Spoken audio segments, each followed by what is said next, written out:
hope y'all like my categories. Social eating.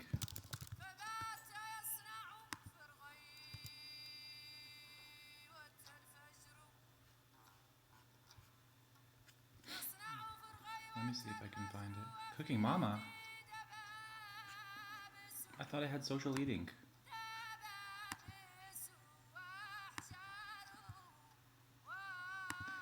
And so basically when I was doing these categories and these tags, I had to like choose a category and tag in order to like actually do this stream or like label it on here. But I had to choose out of like existing categories, which are basically video games. Uh, and so I had to choose some sort of video game names, which I guess related to this stream. So this is what I got: social eating and mixed reality. Mixed reality kind of applies. Social eating kind of applies too, I guess. Let me just do one thing really quick before I start. And I hope everyone who is logging on, either now, live, or watching this video later, is having a good day. It's about noon where I am.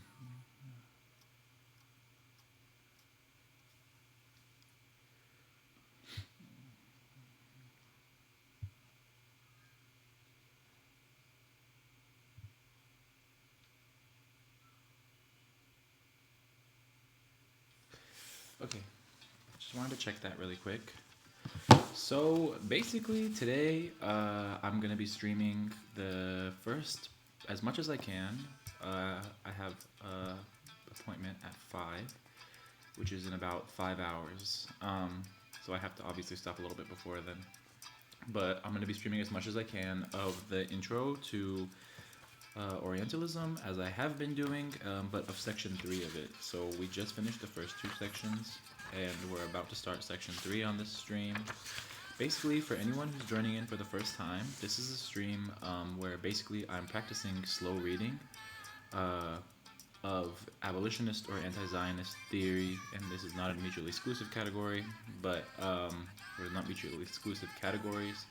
But I'm practicing slow reading as a way of sort of being able to engage with these thinkers and with the things that they're saying outside of sort of these ways that we've learned to read, which I feel are deeply capitalist and carceral, the ways that we've learned to learn, actually. As I kind of have gone through the sort of academic world where these texts are kind of confined, what I kind of have seen is that and I was talking about this with a friend earlier in reference to what they were saying about this stream. But what I kind of, well, one of the first things I realized is that pretty much no one really read. And I kept thinking that the higher I got in a sort of academic chain, what I would find was that people were, like, eventually I would find that people were reading. And what I learned is that anywhere I went, people don't really read. And if they do read, and there's a few caveats to that, like, I found that people didn't really read like canonical white thinkers, but they didn't really have to either, because the discourse around them kind of informed people about what they were really saying, and also what they were really saying formed the discourse around them, like formed the world. So like, it's not very difficult to really like, it's not nearly as difficult to like sort of see what Descartes is saying, for example, because you could just, once you start hearing the argument, you could literally see it all around you because it's been woven into the world. But people really don't read black and brown thinkers.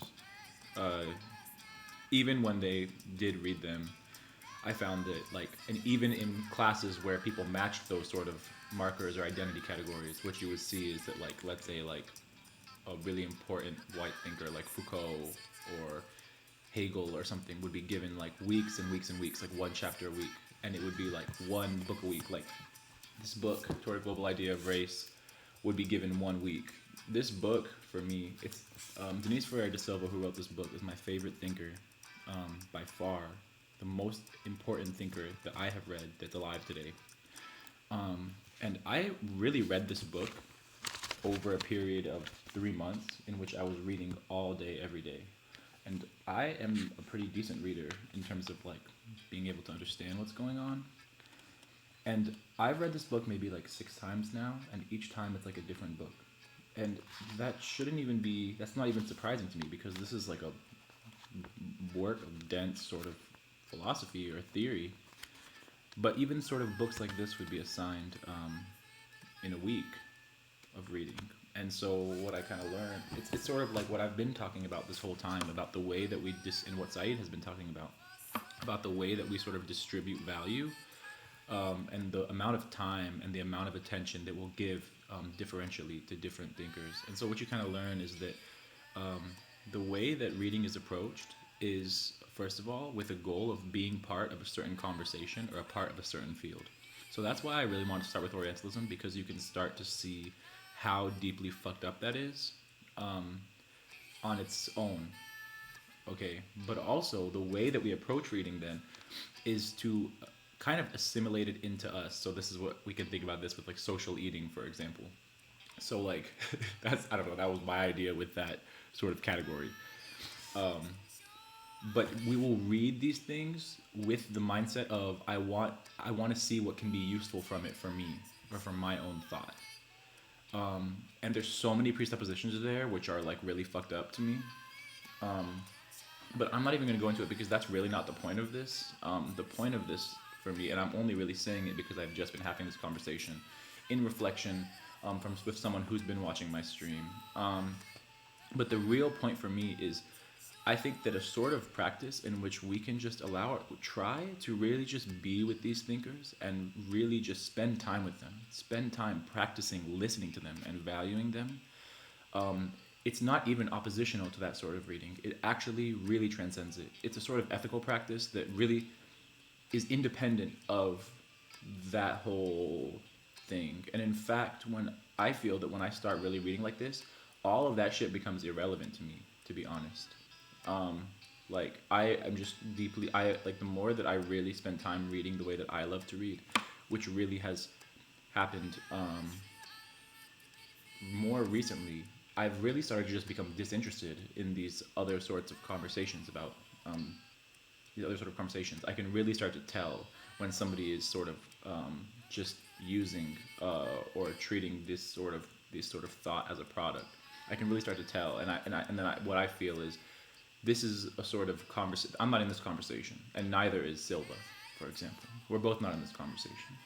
So it actually doesn't even involve me, so I could just kind of do my own thing. But somewhere in the space outside of that, I really think it's important to spend time with each other and to care for each other and to value each other. And that both means in our stream, for whoever's watching this right now, if you are watching it live, or if you're watching afterwards. But it also means just spending time with these thinkers too. A part of that also, what I've started realizing about them is that a lot of them are saying the same thing fundamentally. And it's not to say that it's literally the same thing, but I mean, the ethic is so eerily similar from people from different parts of the world and from people from different time periods. And it really comes down to sort of a lot of what we've been talking about in this book, for example. But so I really just want to practice just valuing and caring for and respecting these sort of thinkers and being able to listen to them and being able to read them without a product or a goal in mind. And what that means is I'm just going to read as carefully as I can and as slow as I want. And at every period, I want to understand how the argument is moving and developing at different levels, how their thought is moving and developing, what they love. Like, one time I was doing a project, I'll just say it. One time I was doing a project with a political education group, and I wanted to ask, and the task was to sort of send questions to guide the reading. And and the questions that I sent back were like, what does so-and-so thinker love? What do they care about? Why are they writing this book? What are the stakes of it for them? And the response I got back from the administration of this sort of project was, these questions are not relevant to the reading. And the questions that we should ask are more so along the lines of, what was the main argument? What can we use from it? Things like that. And for me, at even face value, I was like, in order to even start approaching the questions that I'm asking, you have to have already had a deep understanding of the questions that you're asking, right? But on another level, I'm like, oh, okay, so we're trying to like read anti-capitalist books, for example, but the entire way you're approaching it is product driven. So it's really about like what you can gain from it and how you can use it in the most immediate sense and how you can summarize it. I had a teacher who once said, the most violent thing you can do to a text is to summarize it. And I really, really, really, that stuck with me forever, to be honest. And so that's to say, to circle back, that I started realizing while I was here that, and so this is, I guess, in accordance with what I'm trying to focus on, right? So I started noticing while I've been in sort of an academic space that there's such a wide, almost ubiquitous disrespect and devaluation of the thinkers that I want to spend time on this channel focusing on. But I have also noticed, and this is much more important to me, that any of the people that I've seen who were really dedicated to them, well, actually across the board, were more urgently trying to teach people how to read and how to think rather than who to think about or what to think about. Because every single person across the board who I saw, who I felt like valued this sort of thought and these thinkers, saw that actually saw what I was saying, really. Saw what I was saying. And what I'm saying, I learned from them. So, like, yeah, every single one of them really, really saw that it was more urgent to teach people how to think and how to learn and how to read. Because without that, no matter what the content was of what they were reading, it would just be funneled back into the same sort of thought, I guess, to use that word again. But if we want to just kind of transition into Saidian terms, the way they were approaching this reading super overrided the content of the reading, because the way they had learned to read was concurrent with a sort of European way of being, a settlerness of being. And these are the kind of terms that Said is using, right? And so no matter what the content was, it would be processed and assimilated back into a sort of closed field, which was circumscribed within this European or this settlerness of being, right? And so for me, like, I just wanted to spend this time to practice reading in a way that doesn't do that. And it's not just because I'm trying to like fight against it even. It's because for me, like, I'm someone who's just loved to read and to just be with people I love since I was born, since I can remember, really. And I had to find a way to keep doing that. Like, I literally had to find a way to keep doing that, because the things that I was witnessing and that I've witnessed have just made me feel like, have made me realize how deep not doing that goes, so to speak. And so that's to say, that's what I'm doing. And that's the intro to this channel. If you are watching right now, let me see. I have one person watching right now. Or if you're watching right now at home, feel free to spread the word, to share this with anyone you want, with anyone you think that would really like it. Hey, good morning. Nice to have you here. So, yeah, like I was saying, feel free to have to share with whoever you want. I'm really happy you're here, Azam. And it's going to be a great day today. We're starting section 3 of the Intro to Orientalism. And I was going to say one more thing. Oh, yeah. So I am going to keep this channel going for at least a few months. And that's kind of the promise that I made to myself. So I'm just going to keep it going for a few months, and then after a few months, I'll reevaluate.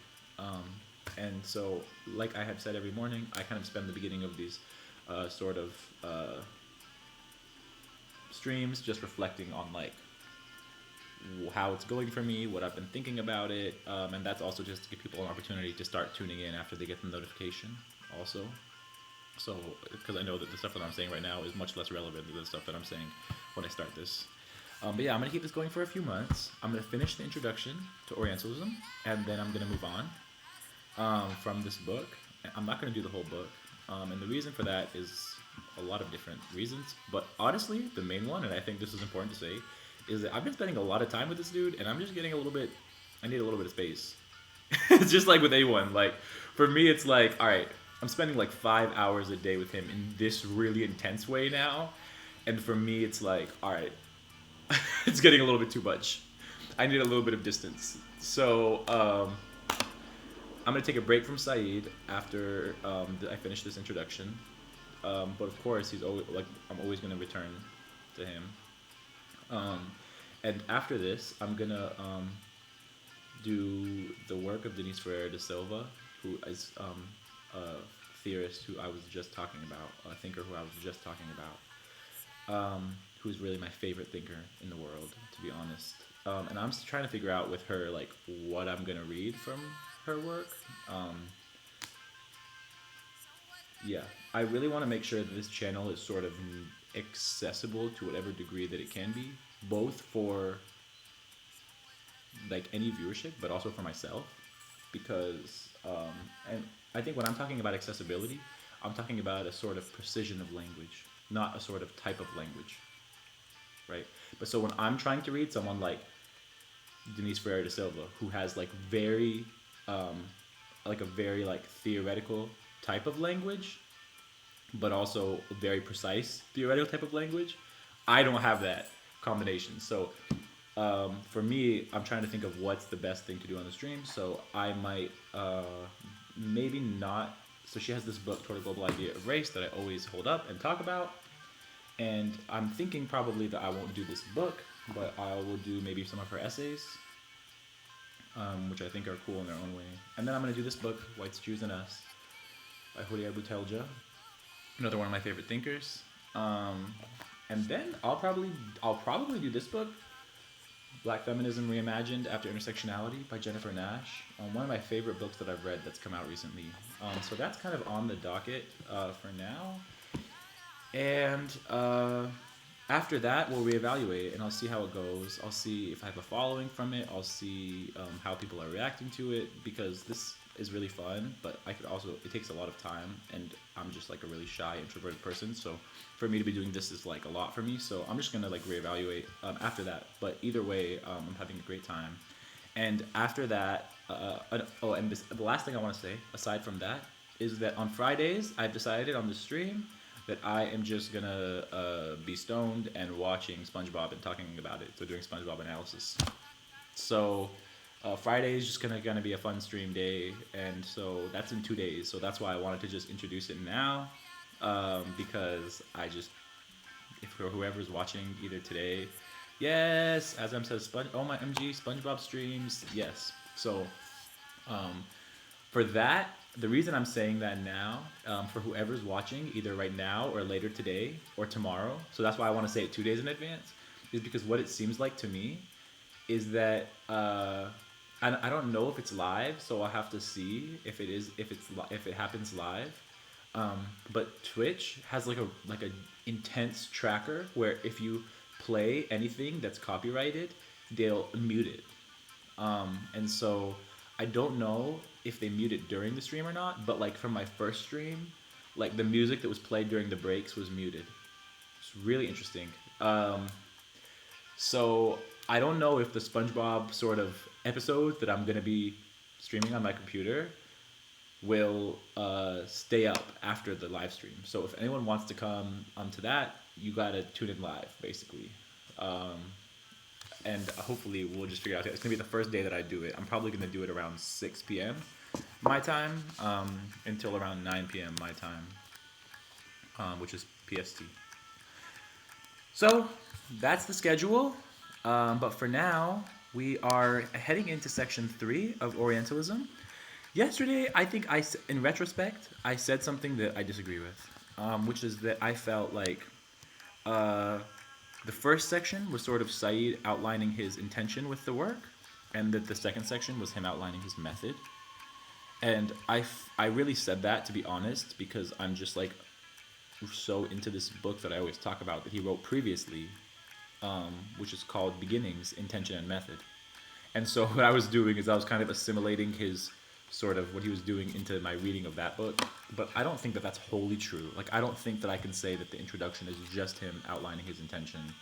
he's also introducing the concept of Orientalism against a sort of historical reading of it.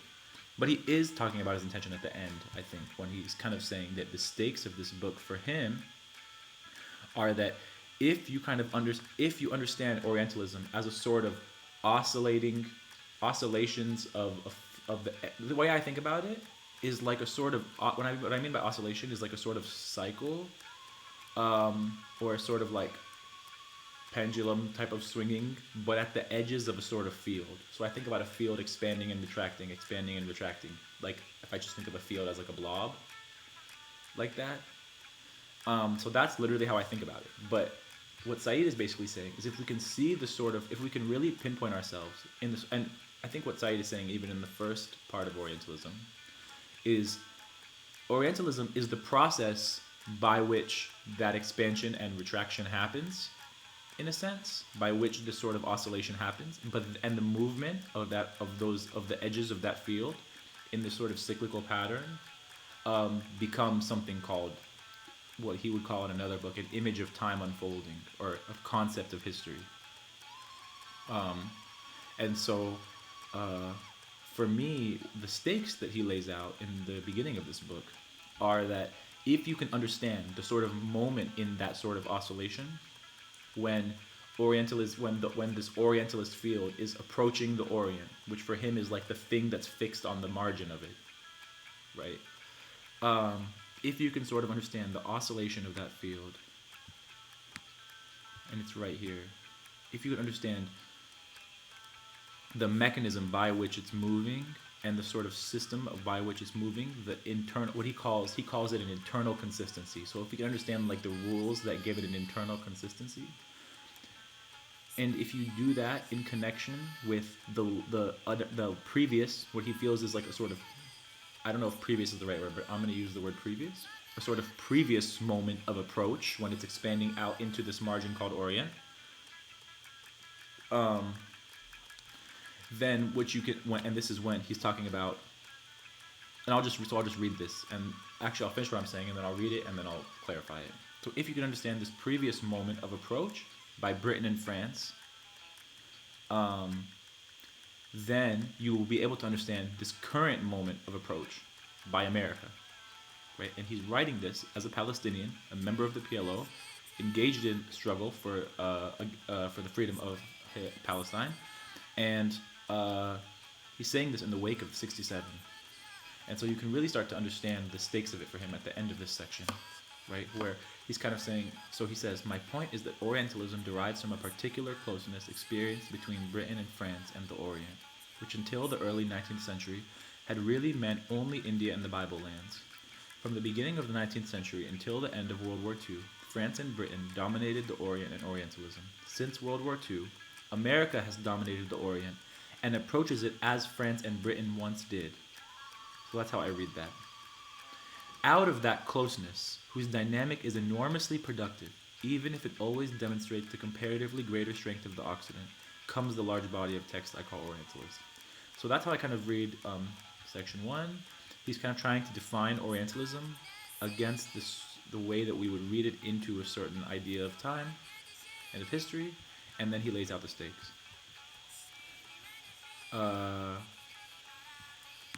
In section 2, what I kind of feel he's doing is he sort of makes a series of qualifications first, in which he's sort of teaching you how to read section 1. He's teaching you how to read this book. And so that's why I kind of felt like it might be his method, whether implicitly stated or explicitly stated. And in the first qualification, he's talking about, you have to unsettle the idea that the idea of called the Orient is fully representative of everything that it claims. Because there's always sort of something outside of the thing that this sort of Western power says that it is. It's impossible for it to claim the whole thing. It's impossible to even claim something in description in general. So you could even know that it's impossible in that level. And then in the second qualification, he says, if you're going to unsettle the idea that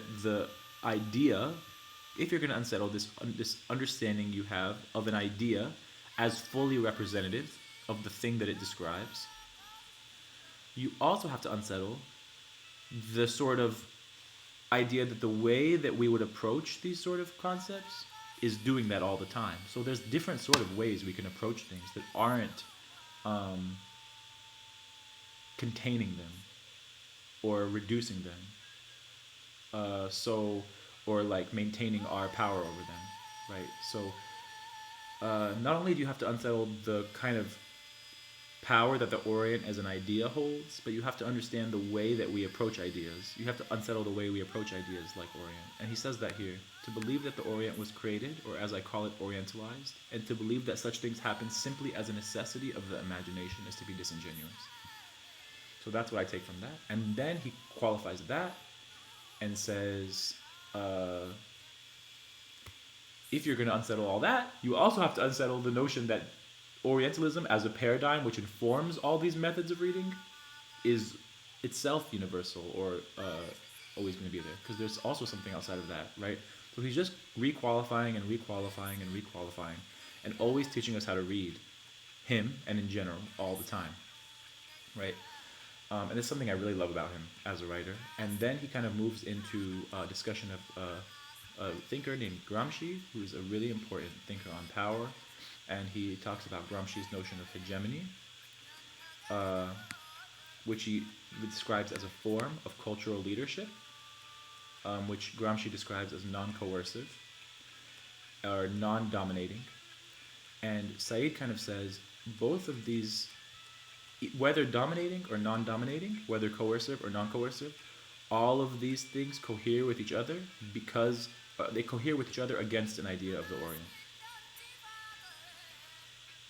And so that's kind of what I get from section 2. And then at the end of section 2, he says, where is it? In trying to deal with these, where is it? Okay. In trying to deal with these problems, I have tried to deal with the three main aspects of my own contemporary reality that seem to me to point the way out of the methodological or perspectival difficulties I have been discussing. And so that's where we are. And I'm about to start. So I'm just going to read the first, however long I feel like I should read, and then I'm going to start. And that's basically it. And so thank you so much, Azam, for tuning in, and thank you so much to everyone who's here. I see I have 4 viewers. That's awesome. Welcome to anyone who's new. And I hope that you have been, it's been fruitful so far. I think I've been talking for like half an hour. So, but it's just the stream introduction. I mentioned 3 aspects, and I'm reading right here. I mentioned 3 aspects of my contemporary reality. I must explain and briefly discuss them now so that it can be seen how I was led to a particular course of research and writing. And,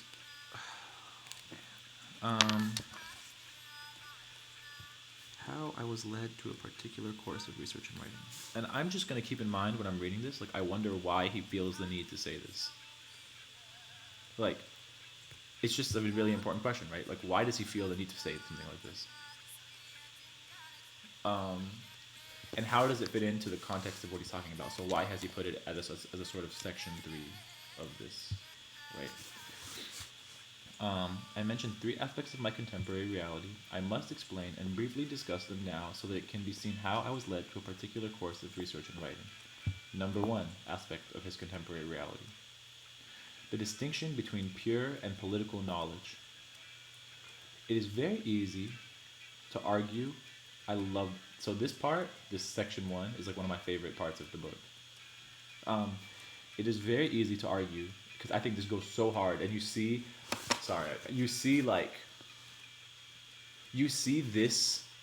these pages, like, discussed in, like, high schools. And if you, like, literally sit with what they're saying, you're like, I could not even say this in a group of, like, radicals. Like, I mean, I could say this in a group of some radicals, whatever that word means, right? But, like, generally, some of the things he says here are, like, damn. It's, like, so crazy to me. It's really, really, really, really, really amazing. And I just love this sort of thing about Said where, like even the fact that like some of the things that he's written are so popular and so taught in, like, the Western institutions that he's critiquing, and even in the type of institutions he's critiquing outside of the West, the sort of friction between that and what he's actually saying, if you actually pay attention to him, itself sort of is an unsettling has an unsettling effect, because you're like, oh, so all these institutions have an agenda, sort of. You can see that happening, right? Because okay, so anyway, I'm gonna go back. The distinction between pure and political knowledge. It is very easy to argue that knowledge about Shakespeare or Wordsworth is not political, whereas knowledge about contemporary China or the Soviet Union is. My own formal and professional designation is that of a humanist, a title which indicates, in scare quotes, a title which indicates the humanities as my field, and therefore the unlikely eventuality that there might be anything political about what I do in that field. Of course, I'm right here now. Of course, all these labels and terms are quite unnuanced as I use them here, but the general truth of what I am pointing to is, I think, widely held. One reason for saying that a humanist who writes about Wordsworth, or an editor whose specialty is Keats, is not involved in anything political is that what he does seems to have no direct political effect upon reality in the everyday sense. Okay, so I'm going to stop here, okay? And I'm just going to go through it slowly. So one thing that I noticed first is that it seems as that he sort of broke it into a conversation now. Whereas before it was like so dense, it's like he's stepping back now, and it's becoming smoother and easier to read for me, I hope, and I hope, I wonder if it is for people that are watching or people that are reading with me too. And that's something that I always wonder, like, if you wanted to keep up with me in terms of reading, I feel like it would take you like 5 minutes, 10 minutes to read the 1 or 2 pages that I go through a day. But you don't have to, you know what I mean? Because I think I'm reading over and over again. So, but okay. So we have, for me, the first thing that I feel when I read this is that what I want to keep in mind is that Said has 2 distinctions that he's making. And I don't know, they overlap with each other, but they're not like a one-to-one connection. One of them is like pure versus political. But another one is these 2 terms that he separates, right? Which is political and reality.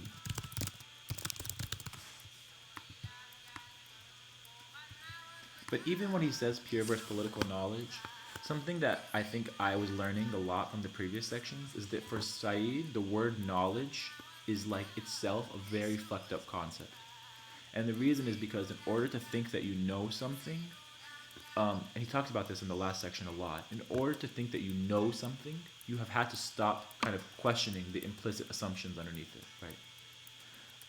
And so the things that and for him, like if you trace back all the things that you have implicitly assumed without questioning them, you can start to see like a pattern of sort of violence, and that pattern is part and parcel with Orientalism, right? So when I see him say the distinction between pure and political knowledge, I already know that this term knowledge is fucked up for him, right? And so maybe what he's talking about this distinction, like the first thing I think, is like a sort of false distinction on the one hand, but also what I have learned from reading the previous sections too, and if you want, you can totally go back into my previous streams, which are all recorded and uploaded. I've noticed that Said has this way of thinking, and I find it a very patient way of thinking, and a very honest way of thinking. And for me, when I think of like the reason why Edward Said is so like loved as a thinker, even by people who read him in whatever way I feel is wrong, the reason if I had to pinpoint one reason why I feel like that's the case, it's because he's a very honest thinker. And what I mean by that is he works out his trouble that he's having with these concepts on the page. So he won't just talk about a binary after he has already unsettled it in his head and talk about it from the perspective of having unsettled a binary. He will work through the binary and then on the page come to this conclusion that this binary might not be such a binary after all, right? So I see that when I see the distinction between pure and political knowledge, I see that because I know how he thinks and how he likes to teach, this binary that he's drawing between, or this distinction that he's drawing between pure and political knowledge might be one that is not really a distinction that's going to hold for him. So that's the first thing that I think. And so, okay. It is very easy to argue that that knowledge about Shakespeare or Wordsworth is not political, whereas knowledge about contemporary China or the Soviet Union is. Okay, so what I've seen now basically is that Shakespeare and Wordsworth, for him, is like an example of pure knowledge. That's how I read this. And like China or knowledge about the Soviet Union is an example of political knowledge, right? But then when I read that, I'm already starting to feel like, okay, so I already kind of start to see where this is going, right? Because for me, it's like, what is pure about Shakespeare, about knowledge about Shakespeare and Wordsworth? Like they're also kind of rooted in their own sort of, not only their own political context, but their own imperial context, right? And so when I think that like, okay, I actually can see this, right? Like I can actually see this. Like when I talk about like my ideas, it's very like, and I talked about this in the first stream, I think, like it's very, very like politicized, so to speak, to the point where like I had to start saying, so actually I'm going to say this, and I think it'll be very interesting in conversation with this work, right? With this sentence. When I was in grad school, taking classes, when I was talking about my own work, which was on the concept of the terrorist, and how it kind of manifests in like Western discourse and in actually all discourse in general, it was very polarizing and very politicizing, and it caused me a lot of problems. And what I kind of had to start doing is to start saying I will work on Edward Said. And the sort of way that Edward Said's memory has been transfigured and like distorted is such that when I say that, it's like a very respectable thing now. It's like, wow, you work on Edward Said. And so in a sense, actually me saying that I work on Edward Said as opposed to the concept of the terrorist, for example, which is something that he talks about even in this book, right?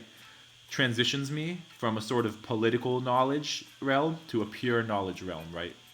Where since he has kind of been absorbed in a particular way into this thing which is seen as like part of us, it's now pure knowledge. It's knowledge that can't be threatening. That's how I understand that, in other words, right? Or it can't, it's like knowledge away from the front lines. That's a better way to put it. Okay. My own formal and professional designation is that of humanist, a title which indicates the humanities as my field, and therefore the unlikely eventuality that there might be anything political about what I do in that field. Right? Okay, so I don't know if that's the case today. I mean, that's the first thing that I think of when I read this. I don't know if like if the humanities, and I would love to hear from chat how you feel. If you're here and listening and you feel like participating. But for me, when I'm reading this, I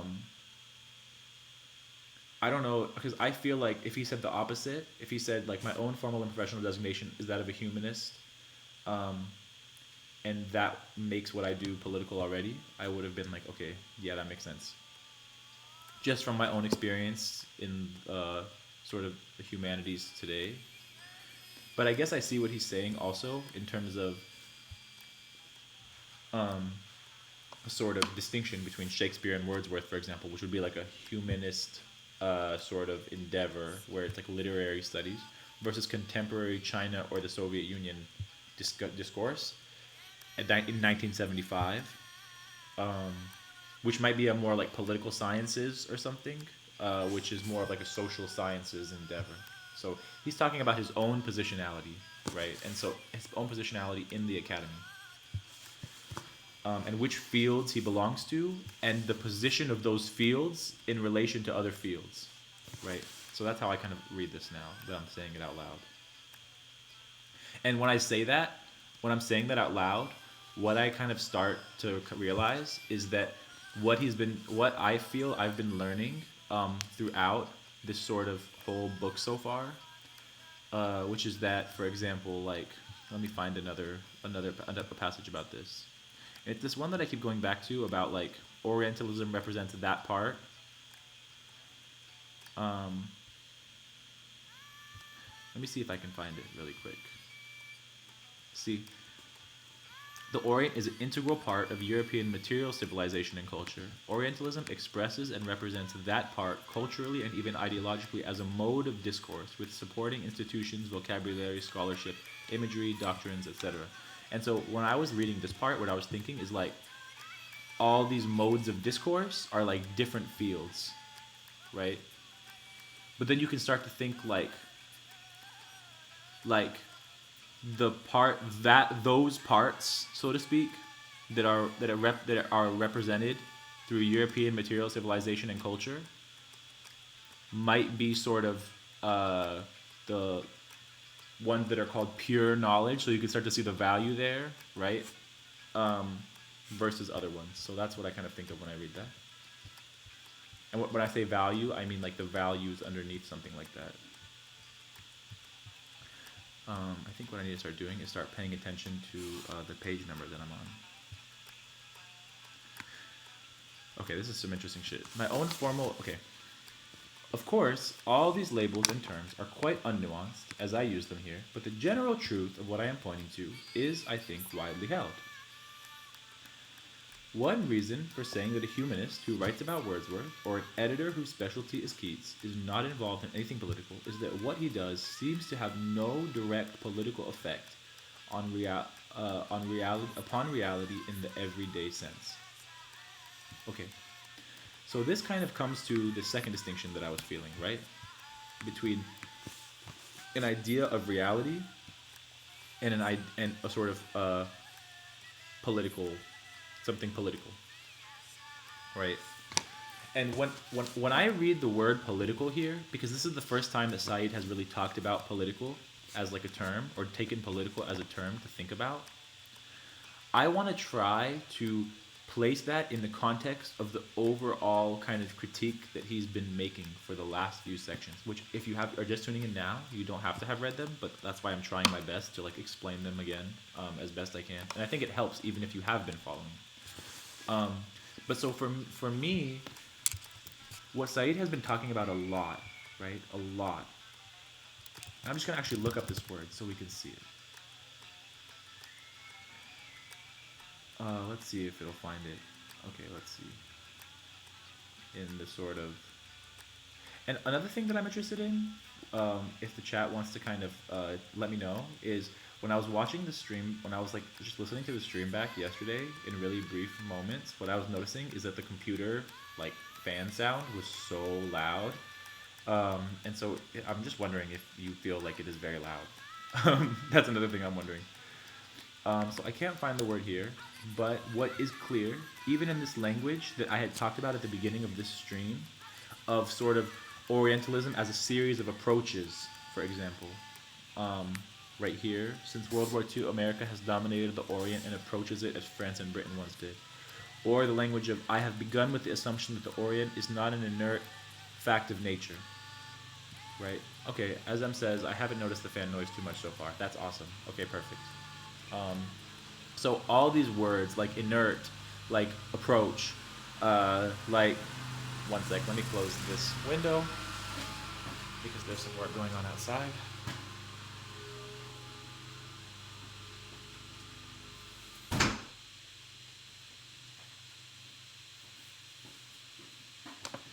All right.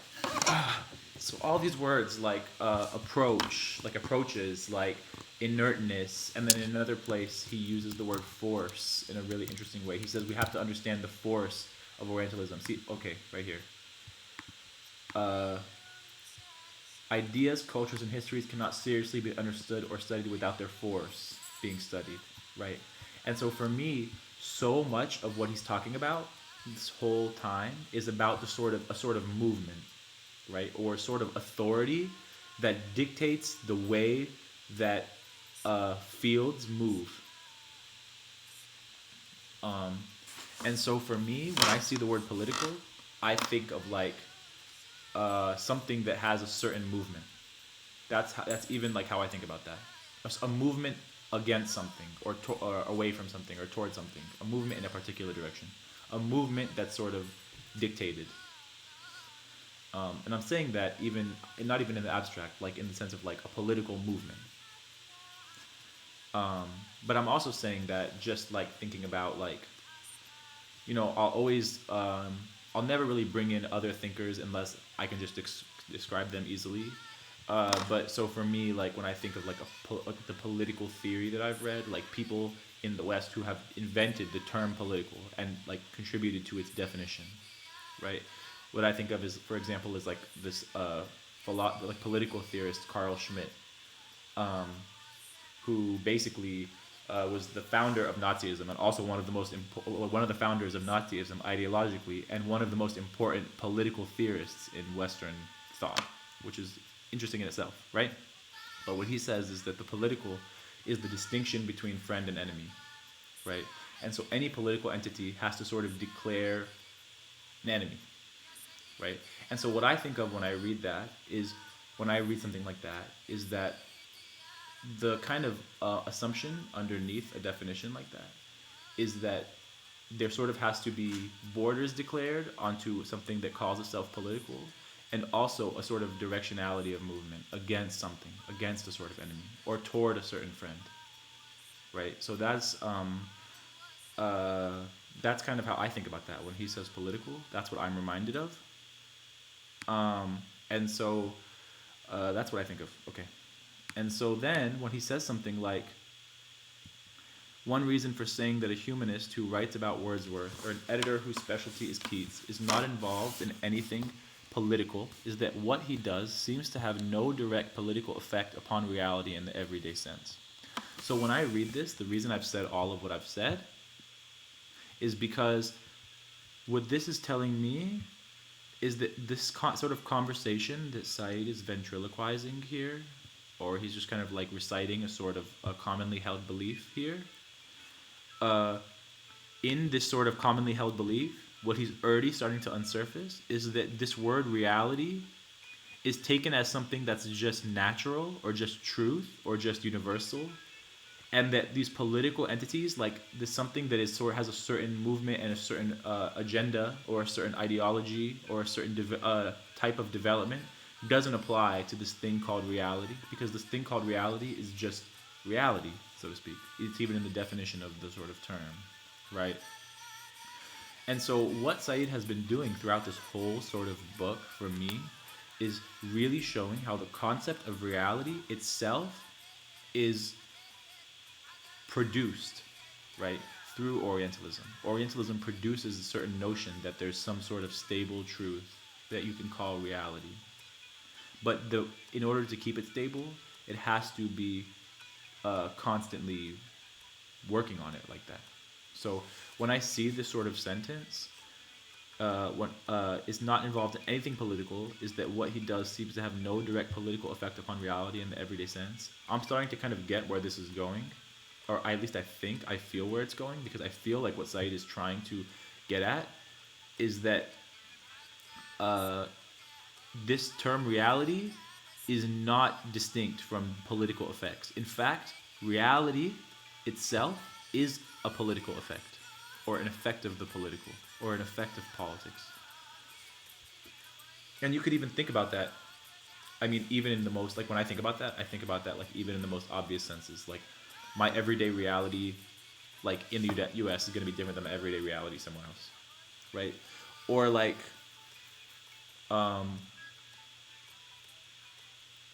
when I've been places in the world where there's like a very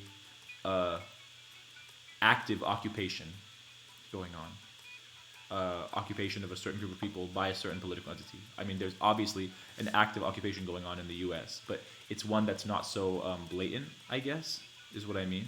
When I've been places in the world where it's impossible to kind of hide that or mask that, you see sort of the way that reality is being enforced, right? Like in a very direct sense, right? An idea of reality is being enforced and conditioned. So that's what I kind of think of when I see that. But he goes on, right? And this is being written in 1975 too. So that's just something to keep in mind when he's talking about China or the Soviet Union. A scholar whose field is Soviet economics works in a highly charged area where there is much government interest, and what he might produce in the way of studies or proposals will be taken up by policymakers, government officials, institutional economists, intelligence experts. The distinction between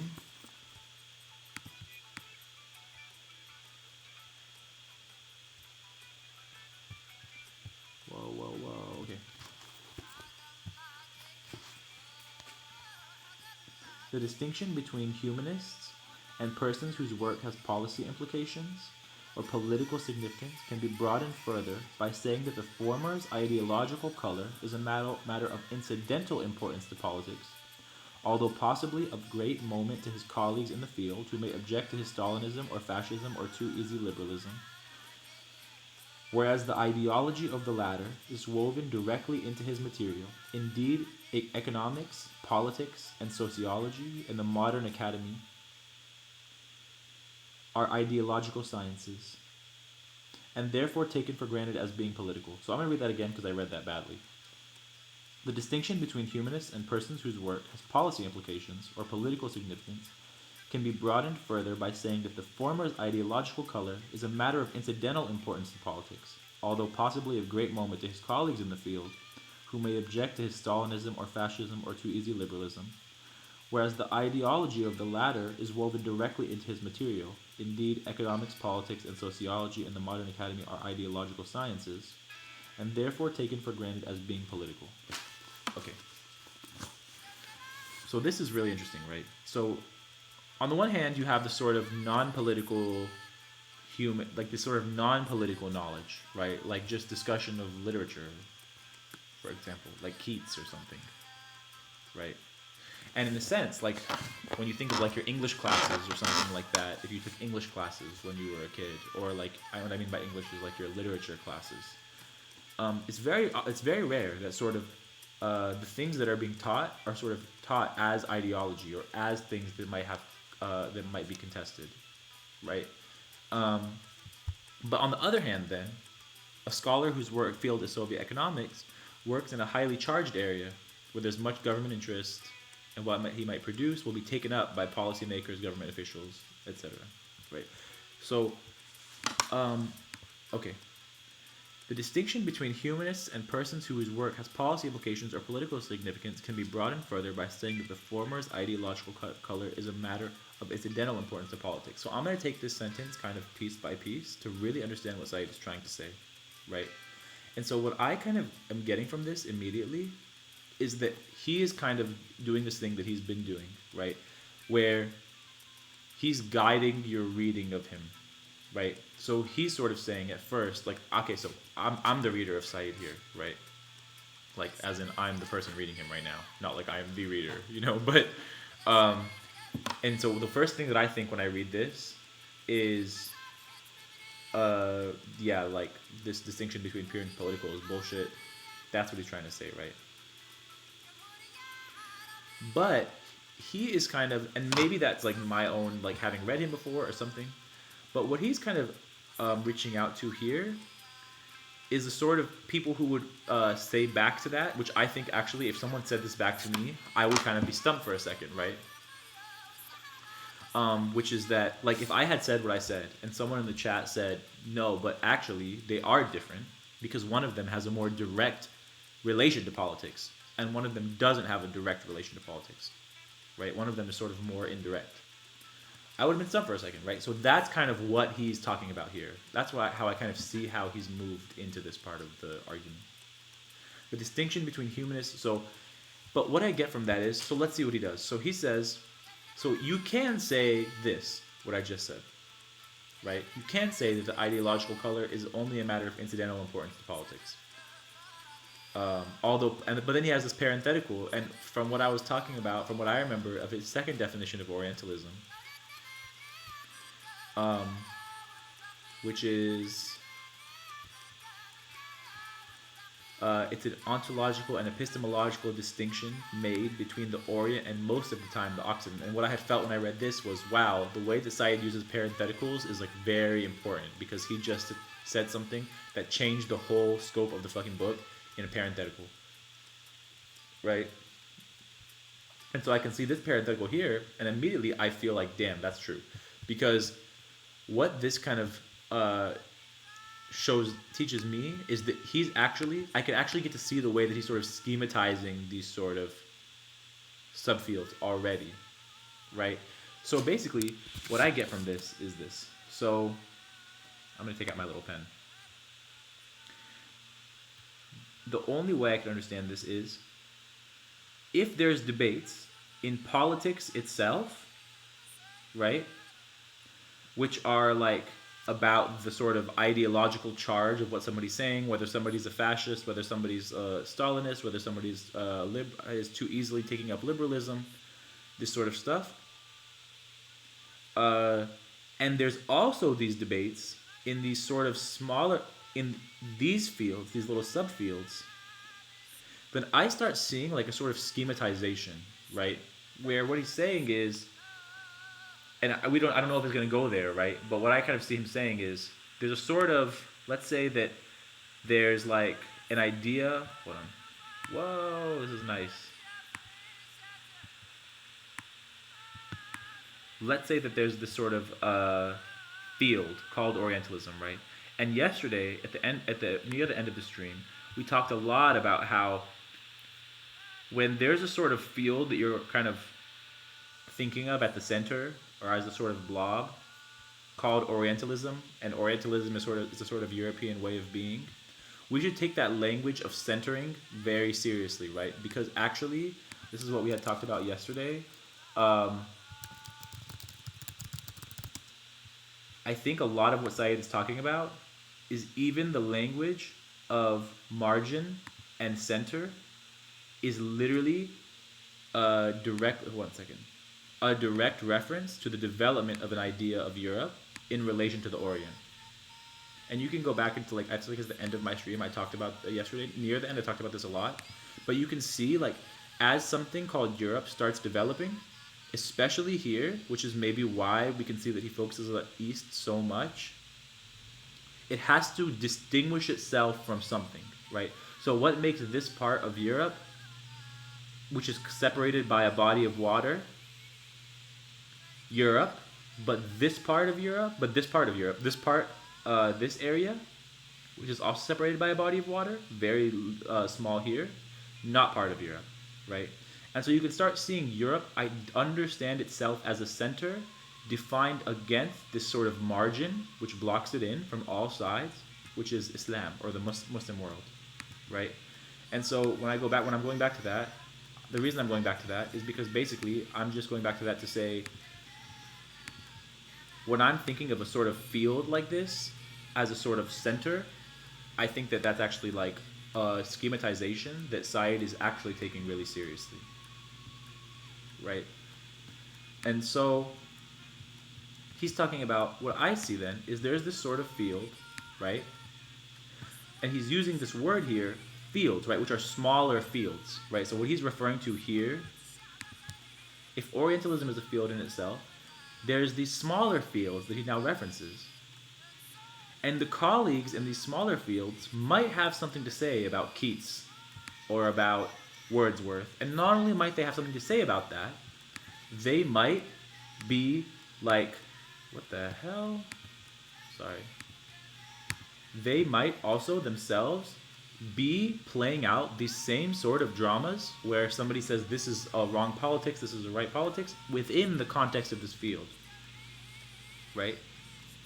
So if he's talking about this sort of charged sort of atmosphere where things are very directly sort of political in their relation to reality, what he's also saying in this parenthetical is that that atmosphere is actually sort of replicated or reenacted in these smaller fields as well, and these smaller fields are called non-political, right? But so then, the way that I think about that, like schematically, is what you start to see in his understanding is all these little subfields are like subfields, all these little fields, sorry, let me delete this, like Keats or Wordsworth or whoever, are subfields within this field called Orientalism. And sort of repetitions or replications of the same field.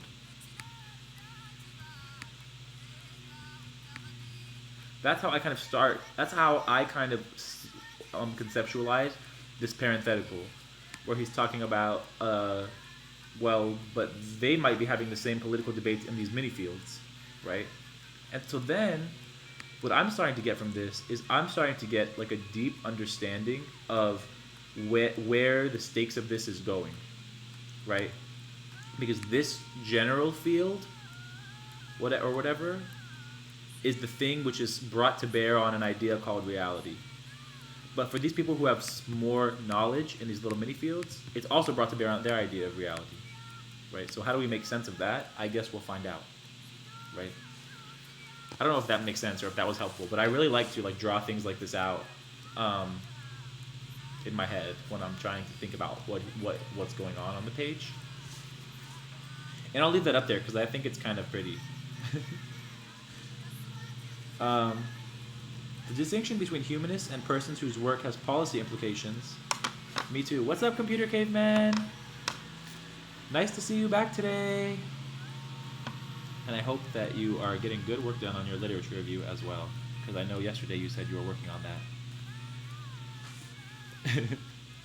I love this robot emoji. Did y'all hear about how Elon Musk is naming his baby a robot name? I think that's so funny. One time I was at this conference, or it wasn't a conference actually, it was a Sadia Hartman talk, and I was sitting around a bunch of people, and somebody was talking about robots, and I was saying, oh yeah, I've been thinking through the metaphor of robots a lot, and somebody was like, oh, for like our racial position? And I was like, no, for white people. And everyone got really silent and uncomfortable. And that says a lot about the academy actually too. Like you're allowed to use these sort of metaphors to talk about yourself, but you're not allowed to use them to talk about white people. But now I'm like, all right, so this fool is not even hiding his robotness. Like he's straight up naming his baby a robot name. And so, okay. Yeah, they're not even hiding it anymore. We're in a robot apocalypse. But I think on Friday, when I do the SpongeBob analysis, I'll watch the SB129 episode because as usual, SpongeBob is prophetic. Right? Like literally, like SpongeBob literally predicted this shit. That the SpongeBob from the future was named SB129. And like this baby is named AAEX2. Like, you know what I mean? Come on. As usual. I always will say, and the reason why I'm doing SpongeBob analyses, and if any of you know me from Twitter or in real life, you know that SpongeBob is my favorite thing. There's no explanation for the unparalleled social significance of SpongeBob than the fact that SpongeBob is closer to the truth. There's no explanation. But then you get to really see it, right? So if Saïd is trying to kind of get closer to the truth in order to understand where the future is going with relation to Palestine, come on.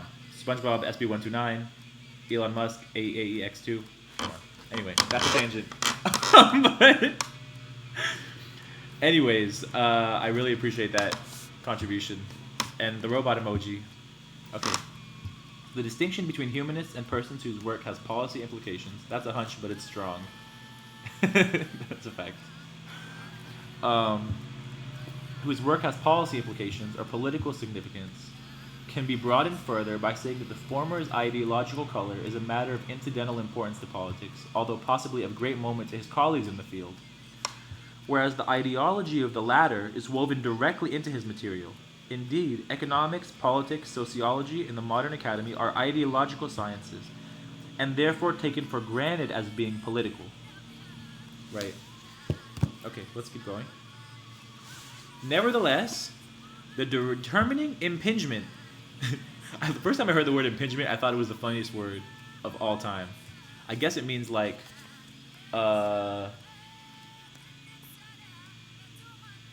violation or like interruption, sort of a cross between those, like you're impinging on my space or something. Nevertheless, the determining impingement on most knowledge produced in the contemporary West, and here I speak mainly about the United States, is that it be non-political, that is scholarly, academic, impartial, above partisan or small-minded doctrinal belief.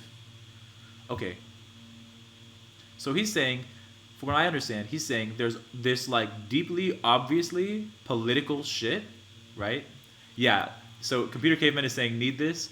I don't know if you were on when I was saying it, but this is one of my favorite parts of the book. Much less, much less the introduction itself. Because he's really going in. So, from what I understand so far, there's this sort of taken for grantedness that there needs to be some areas of thought which are directly political. But most scholarship, in order to maintain its idea of it as scholarship, right, this is what I'm reading from this, has to be non-political. That means impartial, objective, academic, scholarly, all this stuff, right? If we've been tuning into my stream so far, or if we've read this book before, what we kind of see is that Saïd the whole time has been sort of militating against the possibility of an impartial or objective scholarship, right? What he says is that the things that you think are objective, there's a certain weight to them that has made you feel like they didn't need to be questioned, right? But so you see that in order to keep a certain, or maybe, and then you also see, actually I'm going to go back so we can see this, right? Where is it? I'm going to go back to his original definitions, and I'll keep going back to this because I think it's always helpful. The first definition of Orientalism is an academic one, in his words. Anyone who teaches, writes about, or researches the Orient is an Orientalist, right? And so what we can see is the sort of, and the question that I kind of took with me after this is what about that is academic about it, right? And what I kind of started feeling as I was reading is that he's positioning the academy as having a certain role in the society he's talking about, where subjective ideas are kind of churned and sedimented into solid objective ideas, right? So the academy is where the idea of objectivity is generated for him, is how I read it. And that's why this word about is so pivotal in this sort of definition of Orientalism, because speaking about something is sort of the first step toward kicking it off into objectivity, because you have to sort of contain it within a certain description to be able to even speak about it as an object. And so we're going to go back here now, and let me know in the chat if I'm going too fast too, because I get excited. but we can already start to see like the sort of bullshit that he's pointing out, right? One can have no quarrel with such an ambition in theory, perhaps, but in practice, the reality is much more problematic. Okay, and now he's being silly because he's already used the word reality in a way that's contesting it, even in the last sentence. So now he's even showing you how, this is what I see, he's just being funny. Like, he's just showing you, like, he's saying reality is problematic. You know what I mean? Like, as a concept. But he's also, and there's no way, because he's just said the word reality in a critical way, like 3 lines ago, right? But also you get to see how this shit is woven into language itself, right? But in practice, the reality is much more problematic.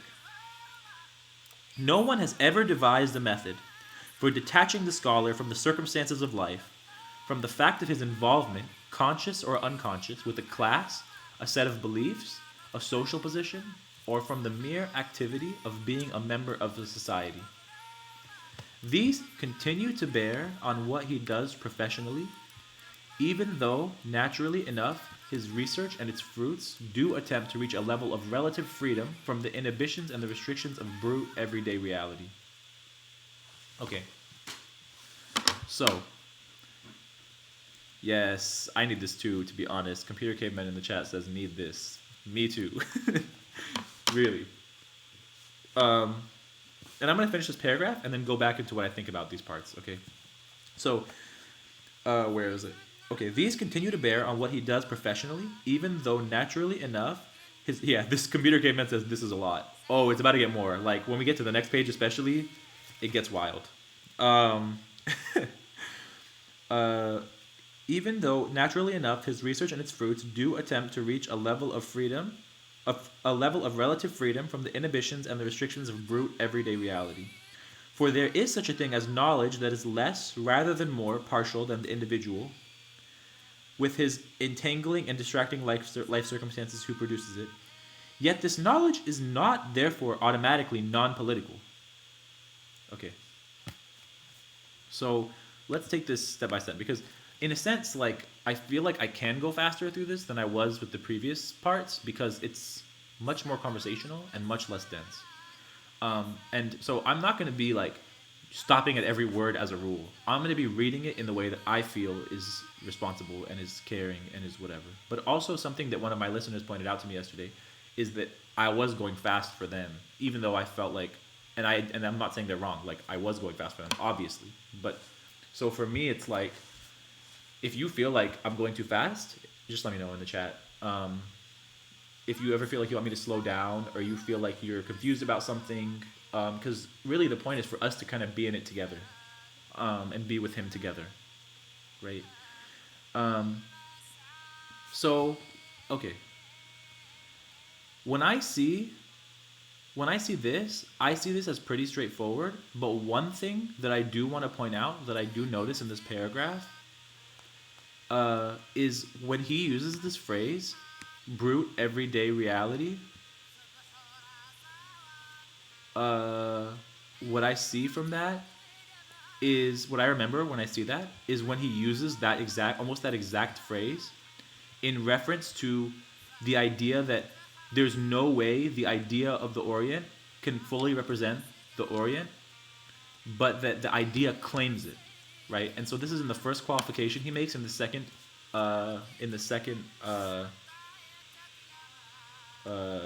section of this introduction. He says, there were and are cultures and nations whose location is in the East, and their lives, histories, and customs have a brute reality obviously greater than anything that could be said about them in the West. Right? So this phrase, brute reality, he's using, I think it's almost like what I'm starting to get now that I've seen it twice, is that it's almost like an ironic phrasing, because it's sort of like, when I think of brute, I think of like sort of opposite of civilization. So like the area of this concept called reality, because what he's talking about, right, is that the concept can never fully describe the thing, right? So even the concept called reality that lays claim to this thing called reality is a civilizing concept, sort of. And so the reality in reference to that concept outside of it is a brute reality, right? And so that's what I kind of get, is that he's kind of using this almost ironically. But I'm going to go back to this part now and see how he uses it here again, right? So these continue to bear, where is it? These continue to bear on what he does professionally, even though naturally enough his research and its fruits do attempt to reach a level of relative freedom from the inhibitions and the restrictions of brute everyday reality. Okay, so you see, there's a certain relationship you could even see, and you get to see the relationship between the formation of sort of concepts as truth, like a certain definition of a concept, and the thing that they're drawing from, right? And then we can kind of see how that's replicated here, right? Even in this map, I think. But anyway, so I'm going to say, and the reason I'm saying that is because what you see is there's this relationship where this brute everyday reality kind of becomes a limitation or a restriction on your ability to speak objectively, but you also need to draw from it in order to think you're speaking objectively, right? So when I say that, what he's really talking about here is the sort of possibility of a thing, but he's talking about the formation of a thing called knowledge, and however way it kind of manifests within that, right? So even the formation of a thing called knowledge about Keats up here, right? And that's why I was referencing this map. Even these little subfields, right? They're all replicating this sort of way of giving themselves meaning that he's saying is a direct replication of this antagonism called Orientalism. Even on the first page, what he's saying is, where is it? The Orient is not only adjacent to Europe, it is also the place of Europe's greatest and richest and oldest colonies, the source of its civilizations and languages, its cultural contestant, and one of its deepest and most recurring images of the other, right? And so in that map I brought up before, what I was showing is, as the idea of Europe is forming, it sets itself off against the Muslim world as a limit, but also because things don't work like that, it also shares hella with the Muslim world, right? So the part of that it shares with the Muslim world becomes its sort of European identity, and the things that exceed that, it kicks off against. And so the Orient, since it's the source of its civilizations and languages, quite literally, like even in school we learned that like Mesopotamia is the source of civilizations, the ideas come from there, whatever. So the idea of Europe sees itself, or the concept of Europe, or the way of being called a European way of being, sees itself as drawing as this infinite thing where it has to draw its meaning from the thing that also limits it. So that's why I'm saying Said starts to see this as a sort of infinitely cyclical thing, where it's constantly drawing from the thing at the margins, but also pushing it away at the same time, right? And the stakes of the shit that he's saying right now is that this thing, which defines a European way of being, then comes to define all the methods of even knowing anything. So even the ways that we start to think that we know things, even the ways that we start to call things knowledge, also replicates that same paradigm of pulling things into the center from the margin, and also at the same time pushing things out at the margin. And that's kind of what I see when he talks about this sort of limitations of this brute reality. They want a relative freedom from the inhibitions and the restrictions of brute everyday reality. So then we can really start seeing these little subfields have this relative freedom from the restrictions of brute everyday reality because they're already deep within it. Right? They're already totally within it. They're not at the borders of it. Right? And so then they can kind of act like they have these limitations from that. They can just speak objectively and truly because they've already been absorbed, so to speak. So that's how I kind of read that. Yet this knowledge is not therefore automatically non-political. Whether discussions of literature or of classic philology, and if you think this is as tight as I do, like literally, I'm like, this is the fucking craziest like theoretical shit ever. Like for real, like, because you really start to see it making sense. Like it's the formation of knowledge itself. But he's saying it comes from Europe's relationship with the Orient. The entire way that we make meaning in existence is coming from Europe's relationship with the Orient. And if you think that's like heavy or whatever, that's why he's kind of prefaced this all by saying it doesn't have to be this way, obviously, right? So that was those three qualifications in the last section, right? Where he's saying, if you remember that there's a brute reality outside of the idea of the Orient, then you have to also remember there's a sort of outside of all of this, right? But we learn it and it goes so deep. Yet this knowledge is not therefore automatically non-political. Whether discussions of literature or of classic philology are fraught with or have unmediated political significance is a very large question that I have tried to treat in some detail elsewhere. So Computer Caveman says, I guess that makes sense, given how much Euro civilization really is derived from its periphery. So I think that's exactly on point. Like with, I think what I'm feeling and what he's saying too, that the periphery is the Muslim world, is the Orient for him. Like in the formation of Europe.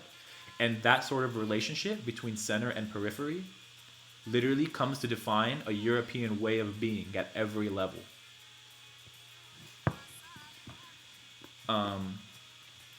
So it's pretty interesting stuff, to be honest. So I'm gonna go. So what I wanted to do is I wanted to check this footnote to see if he had said anything, and he hadn't. But I will say, if you're reading, if you're watching along at any point, That's the only way they can see themselves. Exactly. So Computer Caveman says that's the only way they can see themselves. Exactly. But it's also the way that they manifest their ideas of truth and everyday reality. Right? So this is also the process of creating something called reality. And everything called reality for Said, in what he's saying here, is just the entire network of things that we have stopped questioning because they have been absorbed to the point where they seem non-political.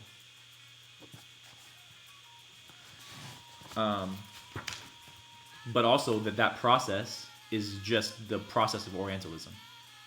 And if you start questioning all these things and following the pattern, you could start seeing it. So I wanted to check this footnote just to see if he had made any comment about this, and he didn't. But what he does say is that he says, "See my book, Criticism Between Culture and System, forthcoming." I don't think this ever became a book that he wrote. I could be wrong, but I do think that it was an essay in a book called The World Detects the Critic. I could be wrong about that, but we could look it up. If you want, you can look it up if you're interested. I just wanted to share that with anyone who's watching. Yeah, so Computer Caveman, you're totally right. And thank you so much for participating, because I'm happy that we're together in this. Okay. Whether discussions of literature or of classical philology are fraught with or have unmediated political significance is a very large question that I have tried to treat in some detail elsewhere. What I am interested in doing now is suggesting how the general liberal consensus that true knowledge is fundamentally non-political, and conversely, that overtly political knowledge is not true knowledge, obscures the highly, if organized, political circumstances obtaining when knowledge is produced. Okay, I love that so much. So this is the stakes of what he's talking about now, right? But also I want to keep in mind something that I just remembered, because now this is the first time that he's kind of said his own stakes in this. This section is him discussing 3 aspects of his contemporary reality and how that comes to define his method. So let's keep that in mind, because I don't think that it's immediately clear to me how this is in reference to him defining his contemporary reality. And it's not to say that I can't think of 10 ways immediately in which it would, in an indirect way. But I want to keep that in mind to try to follow the movement of how he's feeling, why he's saying this stuff when he is, how he's thinking about this stuff in his head, etc., etc., etc. Okay. So what I'm interested in doing now is suggesting how the general liberal consensus that true knowledge is fundamentally non-political and that overtly political knowledge is not true knowledge obscures the highly, if obscurely organized political circumstances obtaining when knowledge is produced.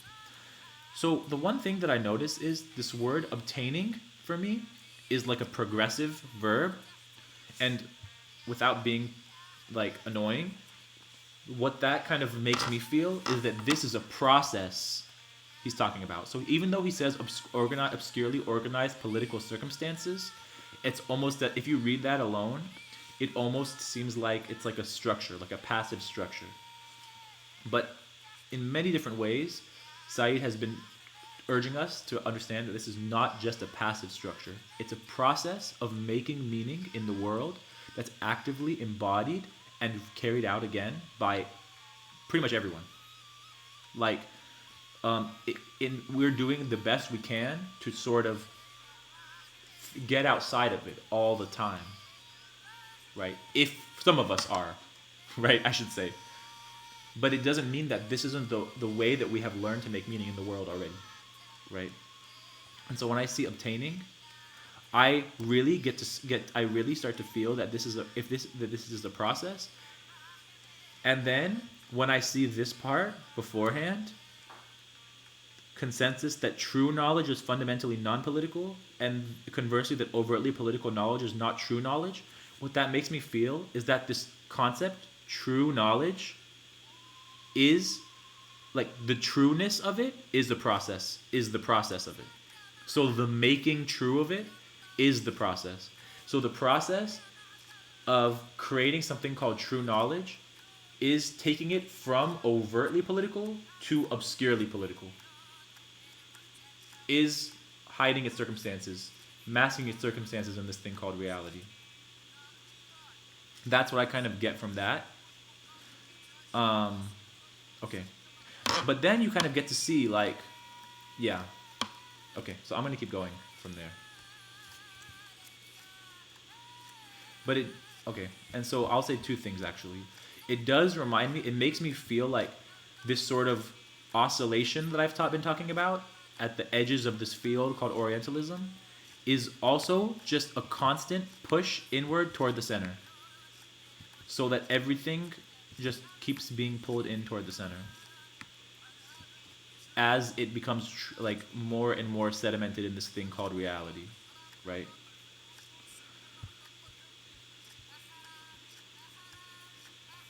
And then new things are kind of being pulled in all the time, but also things are being ejected all the time too, right?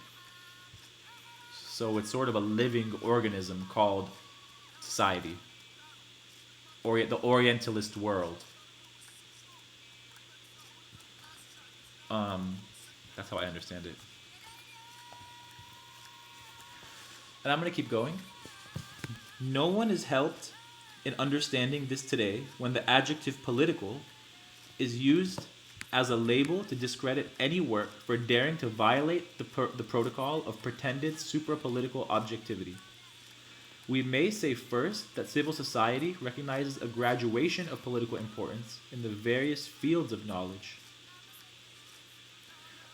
And I'm going to keep reading this, and then I'm going to go back, okay?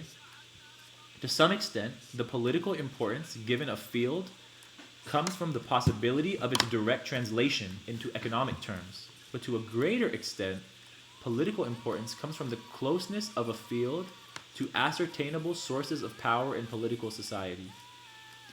Thus, an economic study of long-term Soviet energy potential and its effect on military capability is likely to be commissioned by the Defense Department and thereafter to acquire a kind of political status impossible for a study of Tolstoy's early fiction, financed in part by a foundation.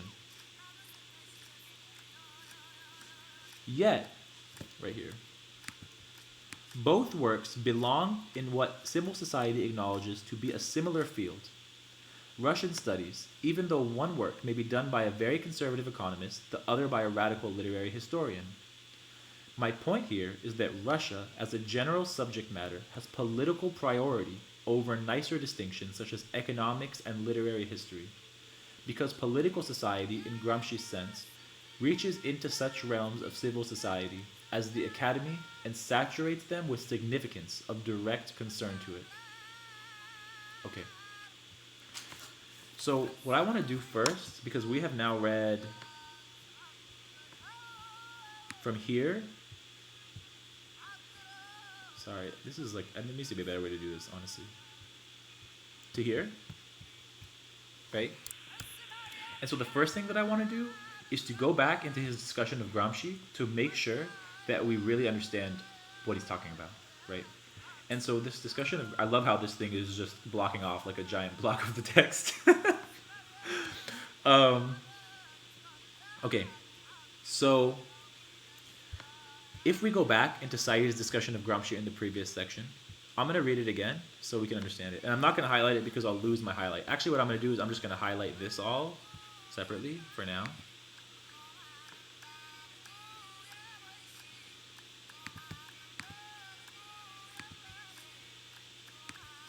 Okay. Okay. So we don't lose it. And then I'm going to go back to his discussion of Gramsci. So after kind of offering us these three qualifications, each on themselves, onto his sort of thesis about the stakes of studying Orientalism, he says, Gramsci has made the useful analytic distinction between civil and political society, in which the former is made up of voluntary or at least rational or non-coercive affiliations like schools, families, and unions, the latter of state institutions, whose role in the polity is direct domination. Culture, of course, is to be found operating within civil society, where the influence of ideas, of institutions, and of other persons works not through domination, but what Gramsci calls consent. In any society not totalitarian, then, certain cultural forms predominate over others, just as certain ideas are more influential than others. The form of this cultural leadership is what Gramsci has identified as hegemony, an indispensable concept for any understanding of cultural life in the industrial West. It is hegemony, or rather the result of cultural hegemony at work, that gives Orientalism the durability and the strength I have been speaking about so far. So let's return here now and go back to this, right? Because he starts using this term civil society and political society, and these are terms that he's bringing directly from Gramsci, right? So, in one sense, no one is helped in understanding this today when the adjective political is used as a label to discredit any work for daring to violate the protocol of pretended super-political objectivity. And so no one is helped in understanding what today? What I get from that is no one is helped in understanding how this whole shit is political. That's how I read that personally. Thanks for the follow, Fabrizi. Nice to see you here, and I really appreciate the follow. Please feel free to participate in the chat however you want. Right now, we're in the middle of saïd going in, basically, so I'm just going to keep going. But yeah, welcome. No one is helped in understanding this today. So, in understanding what today? That political, just listening, but amazing what you're doing. Thanks, that's so nice of you. Yeah, of course. And feel free to participate however you want. It's so awesome to have you. Is used as a label to discredit any work for daring to violate the protocol of pretended superpolitical objectivity. So basically he's saying political is a sort of term that is used to define something that's specifically not objective. So it's used as a term that's sort of like as if it's the opposite of objective, right? Whereas all of this stuff is a sort of part of this political society which creates something called objectivity, right? And so you can start to see then in his definition here that even when he's talking about the highly, if obscurely organized political circumstances, these terms like objectivity are terms that obscure the organization of them, right? So in other words, because objectivity is a process of it making meaning out of itself, if this makes sense, part of the process of this Orientalist world making meaning for itself is to obscure its own circumstances of production. So power always wants to basically obscure its circumstances of production. We may say first that civil society recognizes a gradation of political importance in the various fields of knowledge.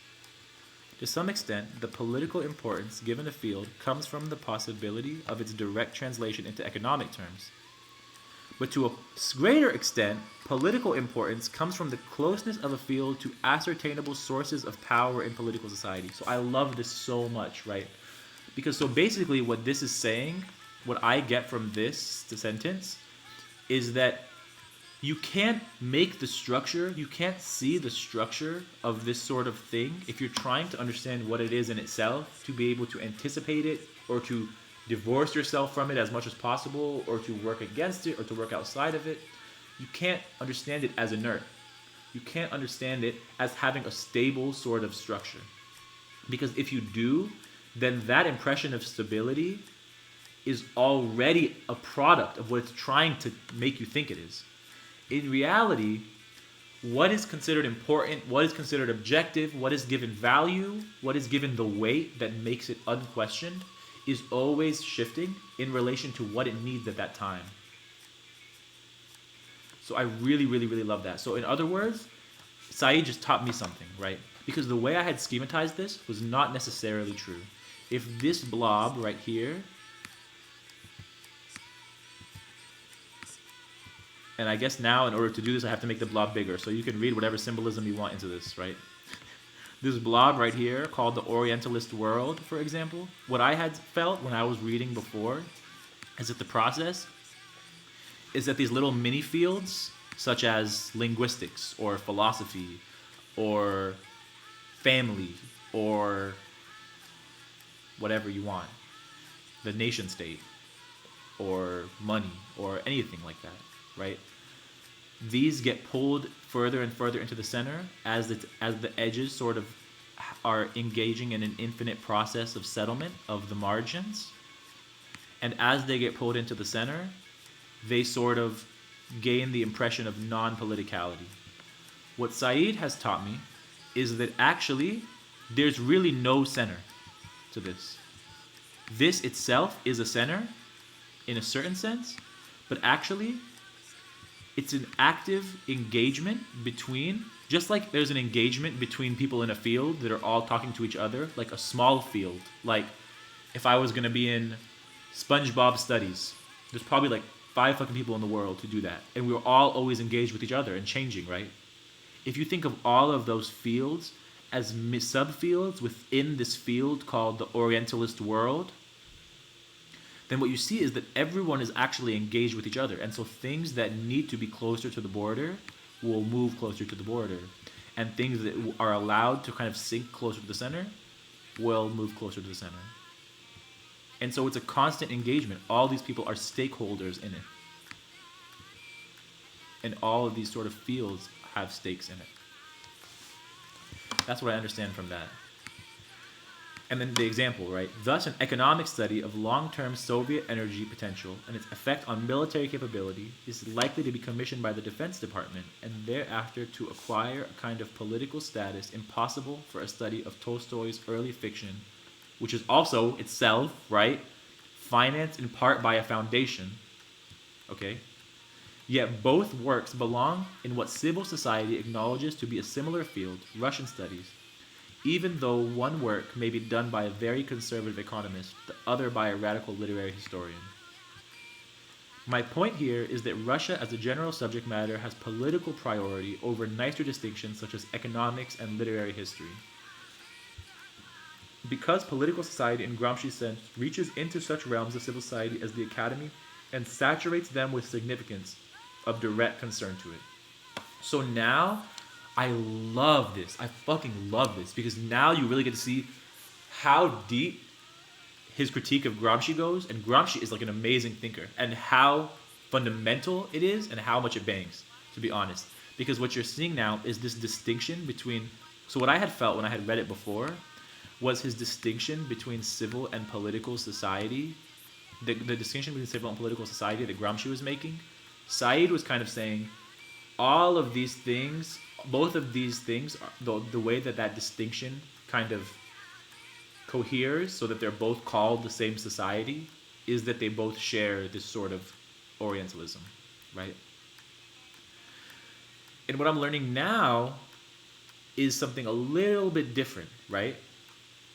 Because he says, because political society in Gramsci's sense reaches into such realms of civil society as the academy and saturates them with significance of direct concern to it.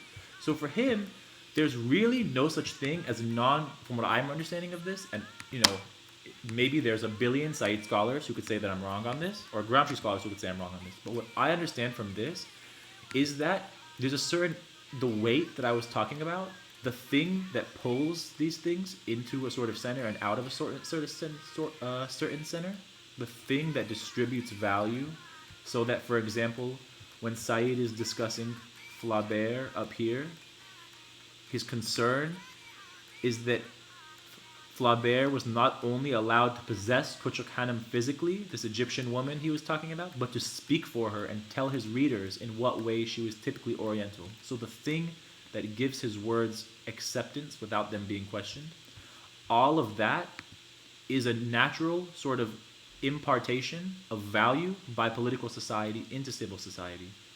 So now you can start seeing how this sort of distinction between political and civil society that Gramsci is making is very kind of intertwined.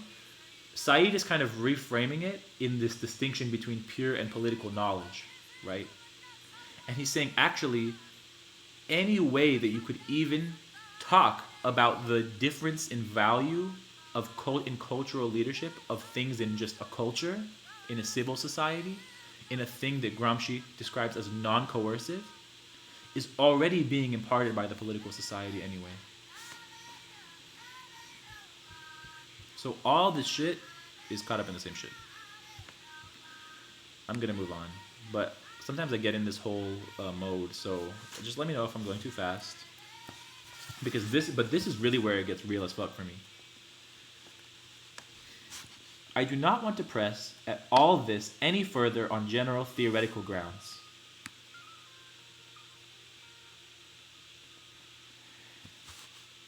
It seems to me that the value and credibility of my case can be demonstrated by being much more specific.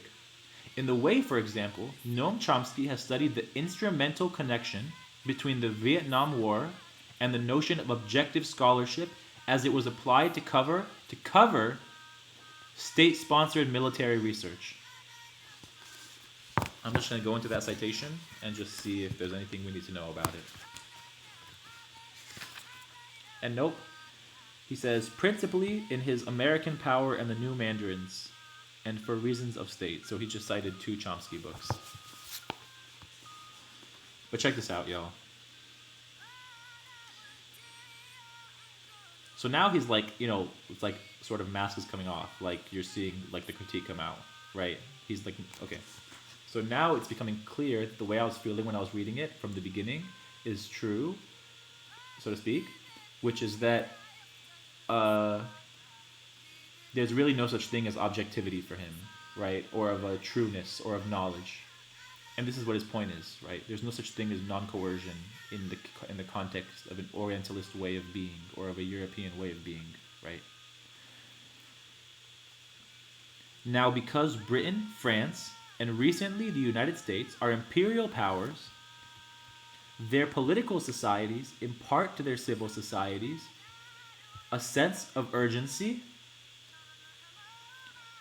and I think that's what he's describing beforehand as saturating them with significance, or what he's been describing before that as value, right? Distribution of value. Now, because Britain and France, and recently the United States, are imperial powers, their political societies impart to their civil societies a sense of urgency, a direct political infusion, as it were, where and whenever matters pertaining to their imperial interests abroad are concerned.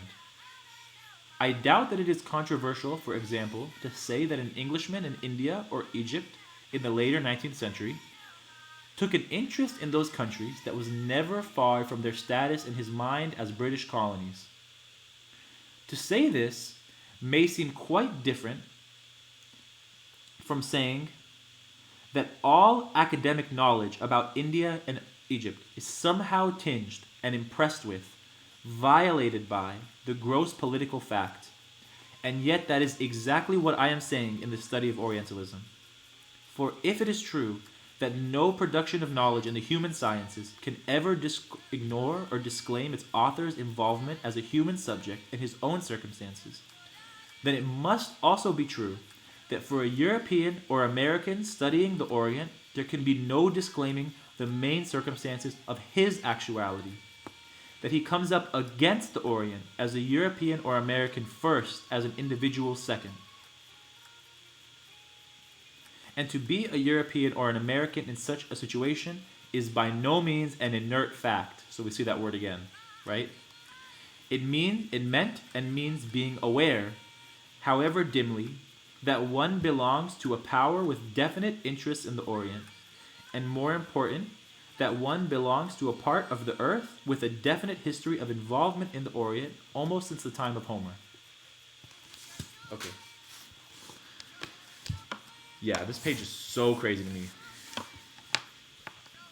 Like really, really, really crazy. Wow. Okay. So where do we begin? Wow. Okay. So basically, he says all this that we've talked about, and then he says, let's be more specific. Right? And it's interesting when he makes this shift, right? Because as I've been kind of thinking, as I've been reading with Saïd, his goal actually in this book is not to talk about the present, at least yet. It's to talk about the present by tangentially maybe, but it's really to talk about this period of approach, of this sort of oscillation of the edge when it approaches the Orient, um, in the end of the late 18th century. And the reason he wants to do this is to kind of be able to kind of ascertain what's going on with this approach of America into Palestine at this time. Right? That's how I read that. But so when he breaks into talking about the present day, it's kind of a specific thing, I think, because the last time in my memory that Said breaks into talking about the present being 1975, is on the very first page of the book when he's saying, when he wants to correct us from an idea of what the Orient might be, that we have today. And he says, Americans will not feel quite the same about the Orient, which for them is much more likely to be associated very differently with the Far East. Unlike the Americans, the French and British have had a long tradition of what I shall be calling Orientalism. And so the point of this for me is that he wants to remind us that the way that we immediately apprehend a concept that we come in contact with, like the Orient, is in these things that we've implicitly assumed that it is because of our present reality. But these are actually just manifestations or divergences from what it is in itself, or its role in relation to the Orientalist, right? So in simpler terms, in terms of like what he's saying here, in this first time, he switches into his direct conversation with the readers about what's going on today. He's saying like, you think that the Orient is Far East because the American imperialist idea of the Orient is sort of the one that is the most hegemonic right now. But actually, the Orient really is something else. This is a divergence, right?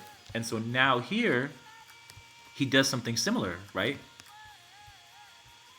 Where he makes this sort of turn again away from the study of the Orient of the Far East into a study of the Orient of as the border or as the margin of Europe, right?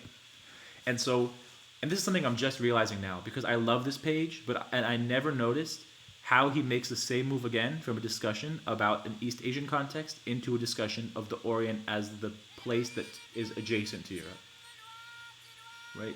And so he says, let me explain it to you in another way. You all love this thinker named Noam Chomsky. Noam Chomsky is like really big at this time, right? And Noam Chomsky is saying there's really no such thing as objective scholarship in relation to Vietnam during the war. Now that might be, okay, now that impression, right, is an impression that Noam Chomsky has because Britain and France and recently the United States are imperial powers. Their political societies impart to their civil societies a sense of urgency, a direct political infusion, as it were, where and whenever matters pertaining to their imperial interests abroad are concerned. So that's sort of the argument that Noam Chomsky is making in order to even say something like that, right? That the urgency, with which the sort of political imbues or endows like any sort of subfields within it will always kind of overdetermine any urgency that they themselves have. That's how I understand that.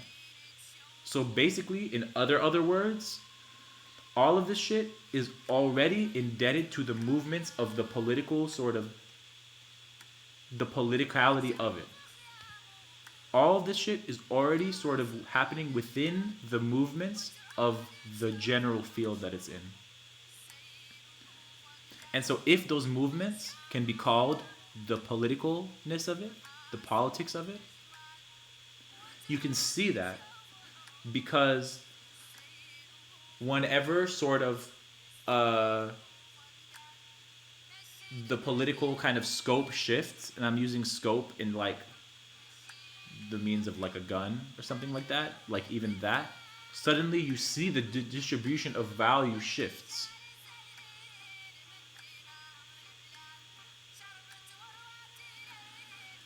And honestly, what I think of when I read that is like the present day, to be honest. Actually, yeah, I'm not even gonna talk about that because that's just not even worth it to get into. But I will say that you see that this thing called politics, whether it's like, let me just say one thing, okay? Which is that like before, uh, let me just say one thing, which is that like 95% of the people that I knew that were saying down with the United States before Donald Trump's election are now saying vote for Alexandria Ocasio Cortez. Okay, so you see that even like a sort of left political position has been pulled along with whatever thing they're critiquing, right? Into like completely against whatever ethic that they seem to have, right? And so what you can kind of see in that for me is that all of these things are actually subordinate in their movements to the general pull of the concept they all identify with, which is politics, right? So whatever the movement of that concept called politics is, any ethics on top of that concept will also be pulled with it. So then what I see is that down with the US needs to be destroyed, the US needs to end for all of those people was not actually an ethic. It was a political position, right? And now the political position has sort of shifted, but shifted along with the political position they were fighting with before, right? So that's kind of the stakes of what Said is trying to say, is that even though these things seem like binaries, even though they seem oppositional, they actually share something that fundamentally is moving them in the same way. So that's what I get when I see something like this. And that's why you just don't have to be involved in this shit. I mean, I say that sometimes and people just think I'm being annoying. But it's like almost like you have to remind someone that they're caught up in like a dream or something. Like, wake up, like you don't have to be involved in this shit. You actually don't have to. And it's not to say don't, but it's just to say like you forget that you actually don't have to. You forget that it's an option to not be invested in it.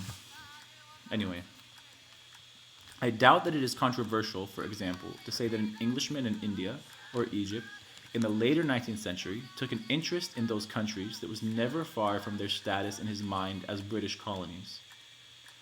To say this may seem quite different from saying that all academic knowledge about India and Egypt is somehow tinged and impressed with, violated by, the gross political fact.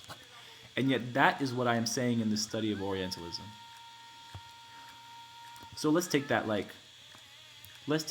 in a more direct way, right? So now, after he's talked about this with regard to the sort of Orient of the contemporary moment, 1975, he's shifting it.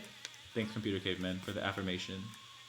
He's shifting it to a discussion of the Orient in general, right? He's always trying to place whatever period of manifestations of Orientalism there are as close as possible as he can to what Orientalism is in itself, to understand it with regard to the deviation that it's having, right? And so he's saying, if you think of like colonial India or Egypt, right? It might be easier for you, because that thing is in the past, so to speak, to say that if they have an interest in it, all their interest in it can't really be disentangled from the fact that those are the colonies of that person, right? And yet, what the stakes of that are is that if you understand that colonialism is is also itself a process within this sort of European way of being, then you see that sort of process by which overt colonialism would completely overdetermine the possibility of some sort of neutral or objective engagement, then any process within that way of being, especially the process of creating knowledge out of something, is also wrapped up in that European way of being. And so the way that that either an object of knowledge or a colonial object is approached are fundamentally the same. And for Said, it's a settlerness of being. For if it is true that no production of knowledge in the human sciences can ever ignore or disclaim its author's involvement as a human subject in his own circumstances, then it must also be true that for a European or American studying the Orient, there can be no disclaiming the main circumstances of his actuality. Okay, so now you get to see this clarified, right? But, okay, actually I'm going to finish the sentence and then I'm going to take this piece by piece. That he comes up against the Orient as a European or American first, as an individual second. Okay, so let's take this piece by piece. The first thing that I notice when I read this is that, again, what we see is a critique of science that Said makes in a subtle way, but at the peak of the point that he's trying to make. Right? And so when I think of that, I think of some of the things that I pointed out before, which are that in the acknowledgments, the first line of the acknowledgments of this book, Said points out that he wrote this book with a science grant from Stanford University, right? So this book is really a book that's invested in an idea of science and is discussing an idea of science. That's one thing that I think of. Another thing that I was talking about kind of throughout this sort of that I have kind of been feeling like throughout my reading of this book is that these words that I've pointed out in this stream, like inertness, like force, these are actually physics terms that he's using to describe the movements of this blob of a field called Orientalism, or called the Orientalist world. And so you can either take that in two ways, that he's somehow using scientific terms as modes of truth by which to understand the movements of this other thing, or you could understand it in the sort of maybe a way that I would say is closer to what Said is talking about, which is that science itself is a sort of ideological manifestation of this European way of being too. And perhaps science, in its truth claim, is actually at the heart of a lot of this stuff, right? And you can actually see that as well in one more place that I talked about a lot yesterday, but that I really, really, really love. It's so subtle for me, but it's so powerful. And it's this sentence right here. The scientist, the scholar, the missionary, the trader, or the soldier was in or thought about the Orient because he could be there or could think about it with very little resistance on the Orient's part. This is on page 7 of the book. And for me, this is the hardest critique of science, like to the point of the page that I'm at also, or the sort of him trying to get us to unsettle science as a sort of thing of truth, right? And so, because what you can see is the way, so what I've been trying to do so far is to study the sort of movement of the way he lists things, right? And you can see that this list actually has a very specific movement. And this is a sentence in which he's like mounting a very intense critique, right? But the movement of these roles in this sentence are in the direction of more or less overtness of how much that this person represents an ideology. And so you can sort of see this movement from missionary to trader to soldier, where there's less and less removed from the fact that they represent an ideology, right? And the example that I gave yesterday was like between a missionary and a soldier. This is a sort of a Saidian binary that he would want to unsettle, right? Because like if you grew up, where I grew up in California, this is the example that I gave yesterday. What you learn in your education is that the missionary was the sort of good one and the soldier was the sort of bad one. But actually, they're both enacting the same sort of settlement and the same ideology, right? But one is just sort of giving the impression of more egalitarianness. But the kicker of this sentence is that in that list, the one that is still enacting the same sort of ideology, but with the least overtness of it, is scientist. So it goes scientist, scholar, missionary, trader, and then soldier, all in a series of linkage with each other. And so that's what I'm reminded of when I read this sentence. When I come to this sort of, again, a mention of science in which it's happening at like the heart of his critique, right? And so I'm going to read it again. For if it is true that no production of knowledge in the human sciences can ever ignore or disclaim its author's involvement as a human subject in his own circumstances, then it must also be true that for a European or American studying the Orient, there can be no disclaiming the main circumstances of his actuality, that he comes up against the Orient as a European or American first, as an individual second. And so we can really, really, really see, I think, for me, what I get from this sentence is a sort of schematization of the relationship between identification with a concept and the ability to claim truth within it. So in the human sciences, you have to sort of, you can't ignore, this is the way I understand the sentence, but maybe folks who are watching feel different, and I would love to hear if you do. So the kind of implicit assumption between this non-ignorability of a human of your humanness in a subject like the human sciences is around this idea of objectivity, right? That like whatever you're bringing into it can't be objective, but you're trying your hardest to be objective, right? So what Said is trying to say is this whole notion of objectivity is bullshit, and only based on the fact that this concept that you've assumed to be true is already naturalized for you, right? And so if that's true, then this other concept, like any other concepts within that, would also be undergoing that same process, right? So it must also be true then that this is something deeper. This is actually a sort of what's actually going on, even in the drive toward objectivity, is a way of being in which things are made objective or are given the impression of objectivity in the process of giving them meaning. In the process of drawing from the margins of them into a sort of center and ejecting things out against the margins. Of drawing from a fixed point at the beginning to kick off, to differentiate yourself from that point in order to sort of give the impression that you've moved forward past it, but also against it.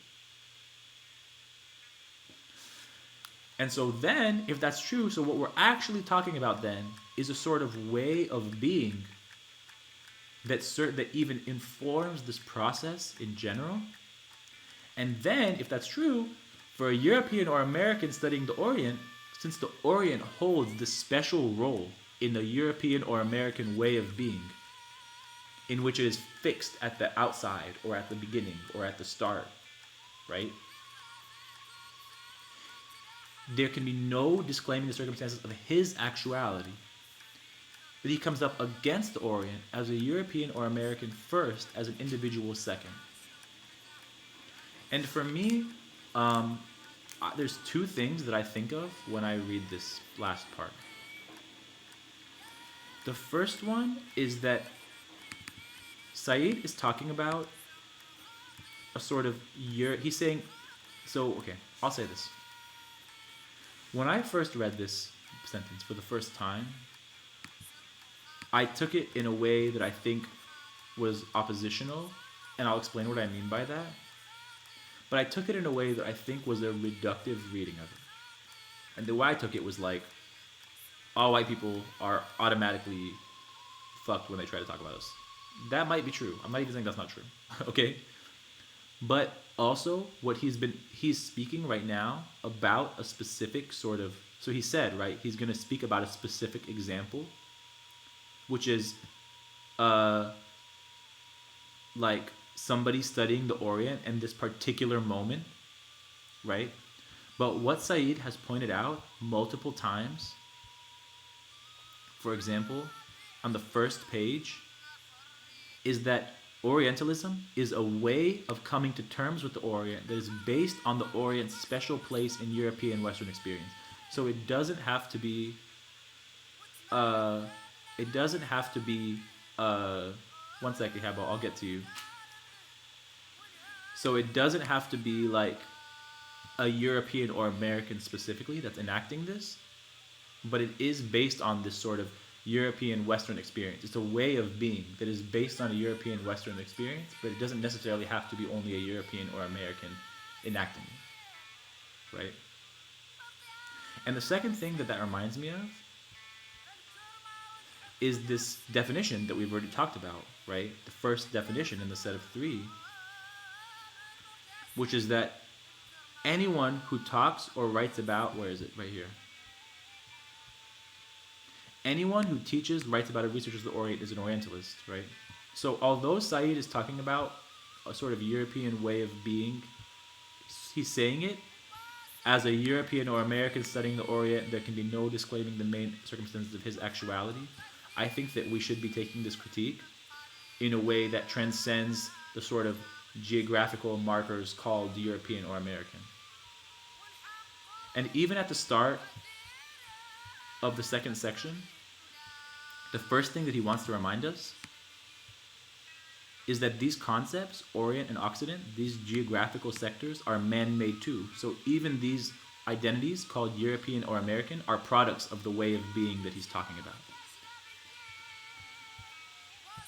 And then the second thing that I want to point out about this line is that I think, in kind of conjunction with what I've been saying, the easier way to read this is with European or American as the sort of pivot point of the sentence. And what I mean by that is, I think when we read a sentence, speaking of the distribution of weight or the distribution of value, sometimes we don't even realize that we make a certain word or words the center of that sentence. And we understand the sentence differently because of that, right?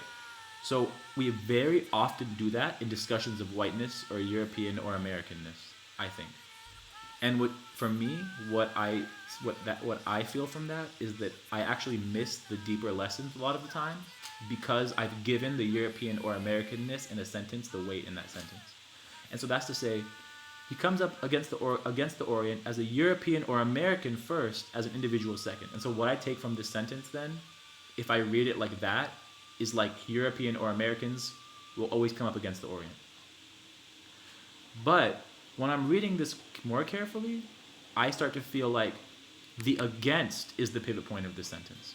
And the reason I'm saying that is because in a way that would probably pretty much be impossible to go back through now, but if we've been following the stream, this word against has come up over and over and over and over again. And for Said, againstness is very rooted in this idea that Europe forms itself against the Muslim world. And then that we come to make meaning of things and understand objects as the center against the margins. So I think this coming up against, the word against, sort of forecloses any possibility of speaking with, more than the European or Americanness. And for me, that's like such a central way to understand this sentence, and to understand the point that he's making here. But I'm going to read what Ihabo says now. Hey, take a break. My new gamer tag, the Ihabo or I'm Ihabo. Are you asking me to play video games with you? Hello, by the way. Moonface. But I do think that I'm going to take a break right now. Actually, I'm going to finish this paragraph and take a break because it's been like 2 hours. But that's to say that while I'm waiting for the answer from Ihabo, who welcome to the chat, I'm happy to have you. What I usually do is for whoever's watching, when I'm coming up to my break, I'll say it. And if you want to recommend a song for the break, post a link in the chat and I'll play it during the break. And so that's kind of what I've been doing. We can share music with each other. And people have been suggesting amazing songs, honestly. It's been really like one of the joys of this. So then, in corroboration with what I was saying before, and actually I just want to spend some time, I'm just going to control F the word against and see where it's come up beforehand. Look at this. This is fucking wild, y'all.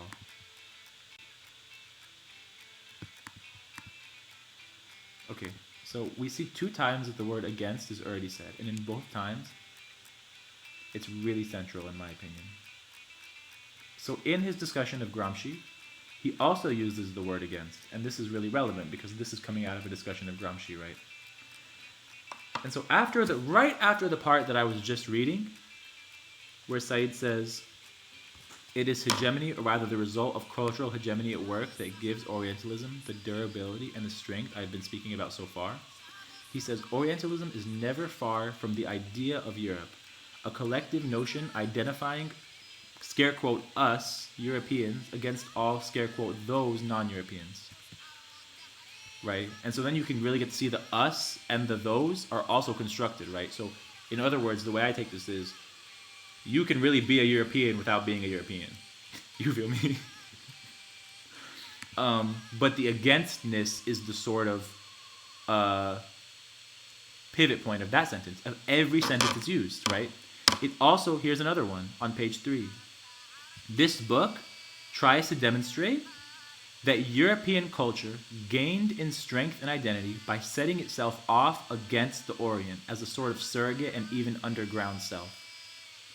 So every single time the word against is used, it's extremely important in the sentence, and I think it should be taken very closely with the Orient's adjacency to Europe and the way the margin is against the center of any sort of concept or meaning-making apparatus.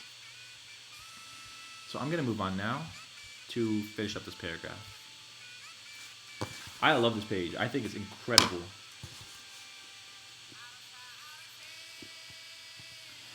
And to be a European or American in such a situation is by no means an inert fact.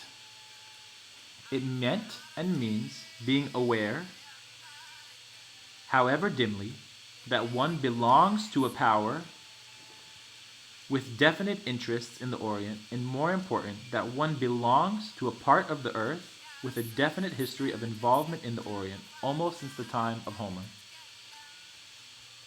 Okay. So, I want to take this in a few parts. And let me know, y'all, if the sound of the fan is getting really loud, because it's getting louder for me. But something that I realized yesterday is that the fan actually was really loud for the whole stream. Okay, so Ihabo, did you say that in response to what I said? Or did you say that beforehand? Figure out a way to not get fan noise next stream. Real life. I have this really old MacBook, so this fan noise is just intense. I really don't know what to do about it. If anyone has suggestions on how to address that too, let me know. Maybe I'll put a book under it. No, before. Wow, that's crazy. So you really heard it. Okay, because I heard it kind of heat up too. So let me figure out what to do with that. But I'm going to finish up this part, and then I'm going to... maybe I'll stop the stream and then restart it actually as part of the break. Okay. So when we see him say, and to be a European or an American in such a situation is by no means an inert fact, that should ring, for me, that rings like an immediate bell of when he literally said that at the start of section 2, right? I have begun with the assumption that the Orient is not an inert fact. Right? So what he's doing here is he's reminding us again that none of these things are inert, which means that they all have a certain movement about them, right? But the reason this is important, this recapitulation is important for me, and I think the word choice, the repeated word choice, that's good. So Ihabo said, I think you just lifted it or something helped a bit. Yeah, I just put a book under it. I don't know why I thought that would work, but something told me that it would work. So the reason I think that this phrase is intentionally sort of repeated is because now he's really sort of clarified what he means by this, right? So the sort of politicalness, in other words, the way you can make sort of Orientalist world synonymous with political world or political society, the politicalness of that whole network of interests, in Said's words, is constituted by a certain always shifting, in some ways, always consistent in other ways, movement, right? And so when he repeats inert fact, for me, it's like Okay, so now you understand that what he means by inertness is actually that there's always a certain movement to these ideas, and they all share them, right? And you can see that for me because when he says belongs, I think, okay, so belongs is sort of that. So this, what he's really talking about is a certain idea of belonging, actually, right? And it kind of reminds me of what I was thinking when I was reading this part about the sciences, where there's an idea of objectivity that actually is just a naturalization of a concept that you've decided you belong to. Even if that concept is like science or the laws of physics or something, right? You can really see how this sort of belonging means that you join in the political movements of whatever that concept is.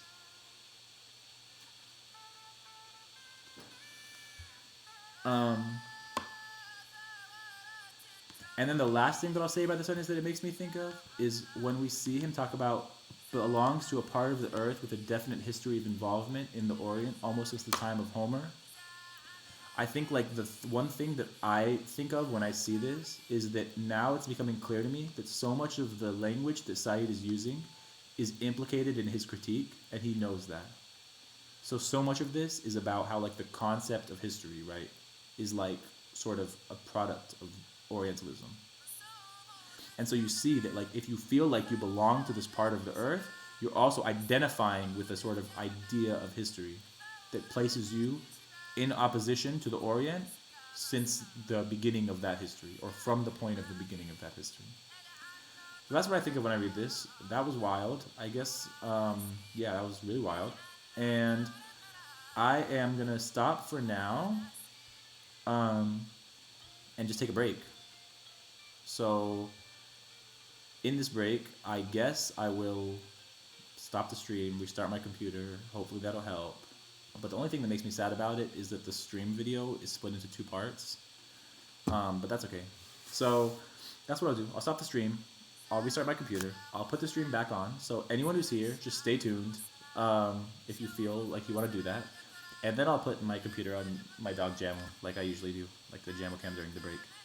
And then I'll just chill for a few minutes and then come back. Cool. Okay. See y'all soon.